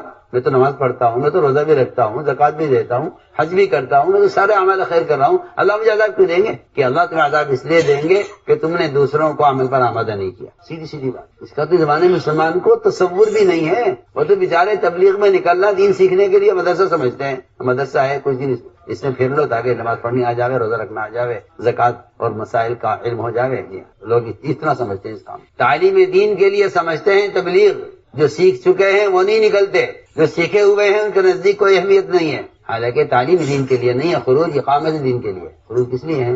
اقامت دین، کہ دین قائم ہو۔ دین کا قائم ہونا یہ نہیں ہے کہ ہم نماز پڑھتے ہیں، روزہ رکھتے ہیں۔ دین کا قائم ہونا یہ ہے کہ عالمی سطح پر امت مسلمہ اللہ کے فرائض پر، اسلام پر جمع ہو، یہ دین کا قائم ہونا ہے۔ اس دین کو قائم کرنے کے لیے محنت ہے۔ قرآن پڑھیا الا تنفروا يعذبكم عذابا الیما، اگر نہیں نکلو گے اللہ تمہیں عذاب دیں گے، اور کیا کریں گے؟ وَيَسْتَبْدِلْ قَوْمًا غَيْرَكُمْ، تمہیں ہٹا کر اللہ دوسروں کو لائیں، وہ ہر چیز پر قادر ہے۔ اور اگر تم مدد نہیں کرو گے، خروج میں نبی کی سننا تو صحیح، میں جو کس طرح کہہ رہا ہوں، میں جس طرح کہہ رہا ہوں اسی طرح ہے۔ اگر تم خروج کے ساتھ نبی کی نصرت نہیں کرو گے تو اللہ تعالیٰ تو ان کا مددگار ہے، وہ تو تمہاری سعادت ہے کہ تم دین کے قائم کرنے میں نبی کے ساتھ کی مدد میں ذریعہ بن جاؤ، ورنہ اللہ تعالیٰ کو تمہاری ضرورت نہیں ہے، اللہ تمہیں ہٹائیں گے، دوسروں کو لائیں گے۔ پڑھیے آپ قرآن۔ اس لیے میرے دوست عزیزو، یہ بات قرآن حدیث میں کھول کر بیان کر دی گئی ہے کہ اللہ کے راستے میں امت تک دین کا پیغام خود نہ پہنچانے پر عذاب کی وعیدیں ہیں۔ سمجھ رہے؟ دین کا پیغام امت تک، میں جس طرح میں کہہ رہا ہوں، جیسے الفاظ پر غور کرنا پڑے گا، اللہ کے بندوں تک بذات خود دین کے نہ پہنچانے پر عذاب کی وعیدیں ہیں۔ قرآن میں بھی ہیں اور حدیث میں بے شمار ہیں، جہاں قتال کا کوئی ذکر نہیں ہے، قتال کا کوئی ذکر نہیں۔ بلکہ اگر کوئی یہ کہتا ہے کہ وہ تو کافروں کے لیے دعوت تھی، تو میں آپ سے کہتا ہوں ایسی حدیثیں موجود ہیں جس میں صرف حکم مسلمانوں کو دعوت دینے کا ہے، صرف بنی اسرائیل علیہ السلام سے کہا کہ ان کو جمع کرو بیت المقدس اور 5 باتیں نہیں پہنچاؤ۔ آپ کا خیال یہ ہے کہ دعوت غیروں کے لیے ہے؟ نہیں، آپ پڑھیے قرآن اور آپ دیکھیے صحابہ اکرام کا عمل۔ ابوبکر رضی اللہ تعالیٰ عنہ نے مدینے کو جو خالی کرنا چاہا تھا وہ کافروں سے مقابلے کے لیے نہیں، بلکہ صرف ایک فریضے کا انکار کرنے والوں سے۔ آپ پڑھیے نا، آپ تو سیرت پڑھتے ہی نہیں ہیں، آپ کے دماغ میں تو یہ بٹھا دیا گیا ہے کہ بس پھرنا تو کافروں کے لیے ہوا کرتا تھا اس زمانے میں۔ یہ تبلیغ والے جہاد کی آیتوں کو تبلیغ میں استعمال کرتے ہیں، ارے ہمارے پاس اس کے علاوہ ہی کچھ نہیں کیا۔ پڑھیے جتنے فضائل خروج کے ہیں اقامت دین کے لیے ہیں، کافر کو دعوت دے دینا یہ اس خروج کا ضمنی عمل تھا، اس خروج کا ضمنی عمل تھا۔ آپ کو سمجھ نہیں آ سکتی، قتال ضمنی عمل تھا۔ اللہ غریق رحمت کرے مفتی سعید صاحب رحمۃ اللہ علیہ کو بڑی کام کی بات کہہ گئے۔ وہ کہتے تھے کہ قتال کیا ہے؟ قتال کافروں سے کہ اگر تمہاری گاڑی کے در پہ پہیے میں کوئی پتھر آ جائے تو تم گاڑی وہیں رک جائے گی تھوڑی دیر کے لیے، تم اترو گے، پتھر کو ہٹاؤ گے، راستے سے گاڑی آگے بڑھا لو گے۔ کیا نہیں، یہ دعوت اور تبلیغ ایسی ہے۔ اور قتال کی حیثیت کتنی ہے؟ ایک پتھر آ گیا گاڑی کے سامنے، اس کو ہٹائے گا، ڈرائیور اترتا ہے، پتھر راستے سے ہٹاتا ہے، گاڑی آگے بڑھا لیتا ہے، کیونکہ وہ گاڑی اس میں اٹکے گی، پھنسے گی، وہ چلے گی نہیں۔ صرف اسلام کی گاڑی کو آگے بڑھانے کے لیے قتال ہے۔ اور اگر آپ رکاوٹ بنے اور آپ نے کہا جی ہم بھی آپ کا سوار ہونا چاہتے ہیں، آ جاؤ، ہماری گاڑی تو بہت بڑی ہے، آ جاؤ، بیٹھ جاؤ، چلو آگے، کیا بات ہے؟ یا تو تم اس گاڑی میں سوار ہو جاؤ یا راستے سے ہٹ جاؤ۔ اس لیے یہ بات کہیں ثابت نہیں ہے کہ کسی کافر کو اسلام کے لیے قتل کیا جائے، تلوار کی دھمکی بھی دی جائے، کہیں ثابت، کہیں ثابت کوئی دلیل کسی کے پاس نہیں ہے کہ تلوار اسلام کے لیے ہرگز نہیں ہے۔ اسلام تو بادشاہ مذہب ہے، جو جس مذہب پہ رہنا چاہے رہے آرام سے، اسلام کو آپ کی ضرورت نہیں ہے۔ اور تلوار اسلام کے لیے نہیں ہے، تلوار تو رکاوٹ کو ہٹانے کے لیے۔ اور کہتا ہے نہیں جی میں تو اپنے مذہب پہ رہوں گا، تو آپ اسے قتل کر ہی نہیں سکتے کسی قیمت پر، لیکن ثابت کہ جی ہے تو اسلام لے آؤ ورنہ تلوار ہے، کچھ نہیں غلط ہے کہنا، جب اسلام لے آؤ ورنہ تلوار ہے، یہ صحیح ثابت ہی نہیں ہے۔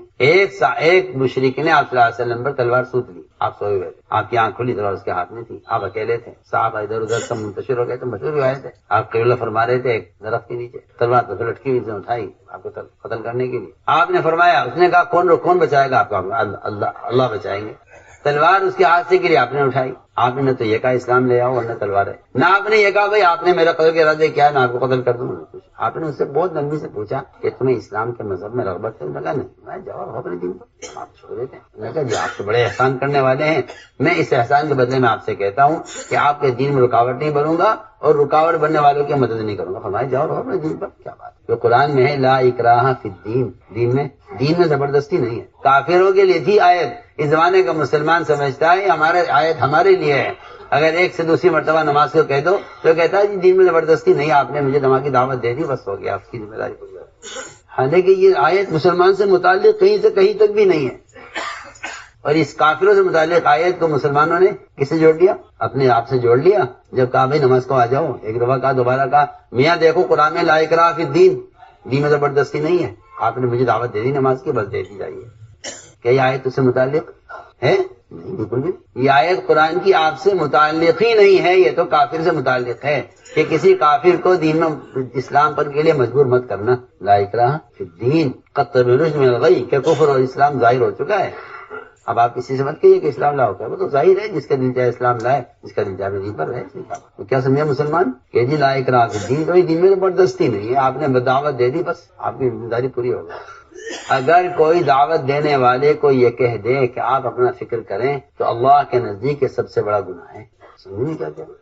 تمام گناہوں میں اللہ کے نزدیک سب سے بڑا گناہ یہ ہے کہ آپ کو کوئی نماز کے لیے کہے اور آپ یہ کہتے ہیں اپنا فکر کریں۔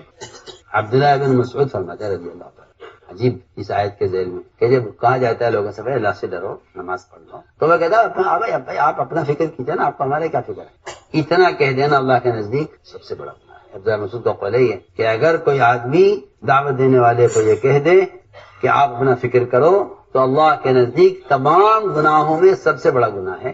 اس لیے آپ بات ذہن میں رکھیے گا کہ دعوت کا چھوڑنا بھی گناہ ہے اور کسی کی دعوت دینے کو رد کرنا بھی گناہ ہے۔ قرآن پڑھیے آپ، وَإِذَا قِيلَ لَهُ اتَّقِ اللَّهَ أَخَذَتْهُ الْعِزَّةُ بِالْإِثْمِ فَحَسْبُهُ جَهَنَّمَ وَلَبِئْسَ الْمِهَادُ، کہ جب کسی سے کہا جاتا ہے کہ اللہ سے ڈرو تو وہ تکبر میں آ کر آپ کی بات کا انکار کر دیتا ہے، اس کا ٹھکانہ جہنم ہے۔ سمجھے میری بات؟ تو لوگوں کی عادت ہو گئی ہے کہ جب انہیں خیر کی طرف لایا جاتا ہے تو وہ کہتے ہیں بھائی اپنا فکر کرو نا، آپ کو ہمارا کیا فکر ہو رہا ہے، آپ کو اپنا فکر کرو۔ اور حدیث میں نہیں ہے، وہ قرآن میں یہ ہے کہ تکبر کی علامت ہے کہ آدمی حق بات کے اس کا آمادہ کیا جائے وہ انکار کرتا۔ اس لیے فرمایا عبداللہ مسعود رضی اللہ تعالیٰ نے کہ تمام گناہوں میں اللہ کے ہاں سب سے بڑا گناہ یہ ہے کہ آپ کسی آدمی کو نماز کی دعوت دیں اور وہ جواب میں کہہ دے کہ آپ اپنا فکر کریں۔ یہ اللہ کے یہاں تمام گناہوں میں سب سے بڑا گناہ۔ اس لیے میرے دوست عزیزو، یہ عزم کرو کہ ہمیں انشاءاللہ استقامت کے ساتھ اس کام کو اللہ کا امر سمجھ کر کرنا ہے۔ ہم تو یہ کہتے ہیں کہ پھرنا اللہ کا امر ہے، پھرنا اللہ کا امر ہے، ہم تو اللہ کا حکم پورا کر رہے ہیں۔ نماز پڑھنا اللہ کا حکم ہے اور پھر کر دعوت دینا اللہ کا حکم ہے۔ نماز کا چھوڑنا گناہ ہے کہ دعوت کا چھوڑنا گناہ ہے، سیدھی سیدھی بات۔ کتنی جگہ وعیدیں ہیں خروج میں تاخیر کرنے پر، سیرت میں اور قرآن میں، حدیث میں، اور جہاں قتال کا ذکر بھی نہیں ہے، قتال کا ذکر بھی نہیں، بلکہ یہ تو ملے گا کہ آپ کو قتال بھی ہونے والا نہیں ہے، تو ملے گا آپ کو حدیثوں میں کہ قتال کا کوئی موقع نہیں ہے، قتال کا موقع نہیں ہے اور نکلنے میں تاخیر کرنے پر عذاب کی دھمکی۔ تبوک میں قتال نہیں تھا، 3 آدمیوں کے تاخیر کرنے پر 50 دن بائیکاٹ ہوا ہے، 50 دن آپ پڑھیے پورا قصہ کعب مالک کا۔ قتال ہوا تبوک میں، نکلے کیوں نہیں؟ اس پر ناراضگی کے نکلے کیوں؟ آپ سمجھتے ہیں دین سیکھنے نکلنا ہے اور دین سیکھنے کا بہت ذرائع ہے۔ ہم یہ سمجھ کرنا چاہتے ہیں کہ دعوت اللہ کا امر ہے، اس فریضے کے ادا کرنے کا کے لیے نکلنا ضروری ہے۔ آپ کے نکلے بغیر جتنے بھی اسباب و ذرائع ہیں وہ سب خارجی ہیں، ان سے دعوت کا فریضہ ادا نہیں ہوگا۔ اگر آپ نے بیٹے سے کہہ دیں بھائی تو نماز پڑھ لیں، میری طرف سے فریضہ ادا نہیں ہوگا۔ اس لیے میرے دوست عزیزو، اللہ کا حکم سمجھ کر کام کرو، اللہ کا حکم سمجھ کر کام کرو، اس لیے کہ اللہ کا امر ہے، اس لیے قدم اٹھاؤ اور اس کے لیے فیصلے کرو کہ ہمیں انشاءاللہ پورے دین کی دعوت پر آنا ہے، پورے دین پر آنا ہے، ہمیں تو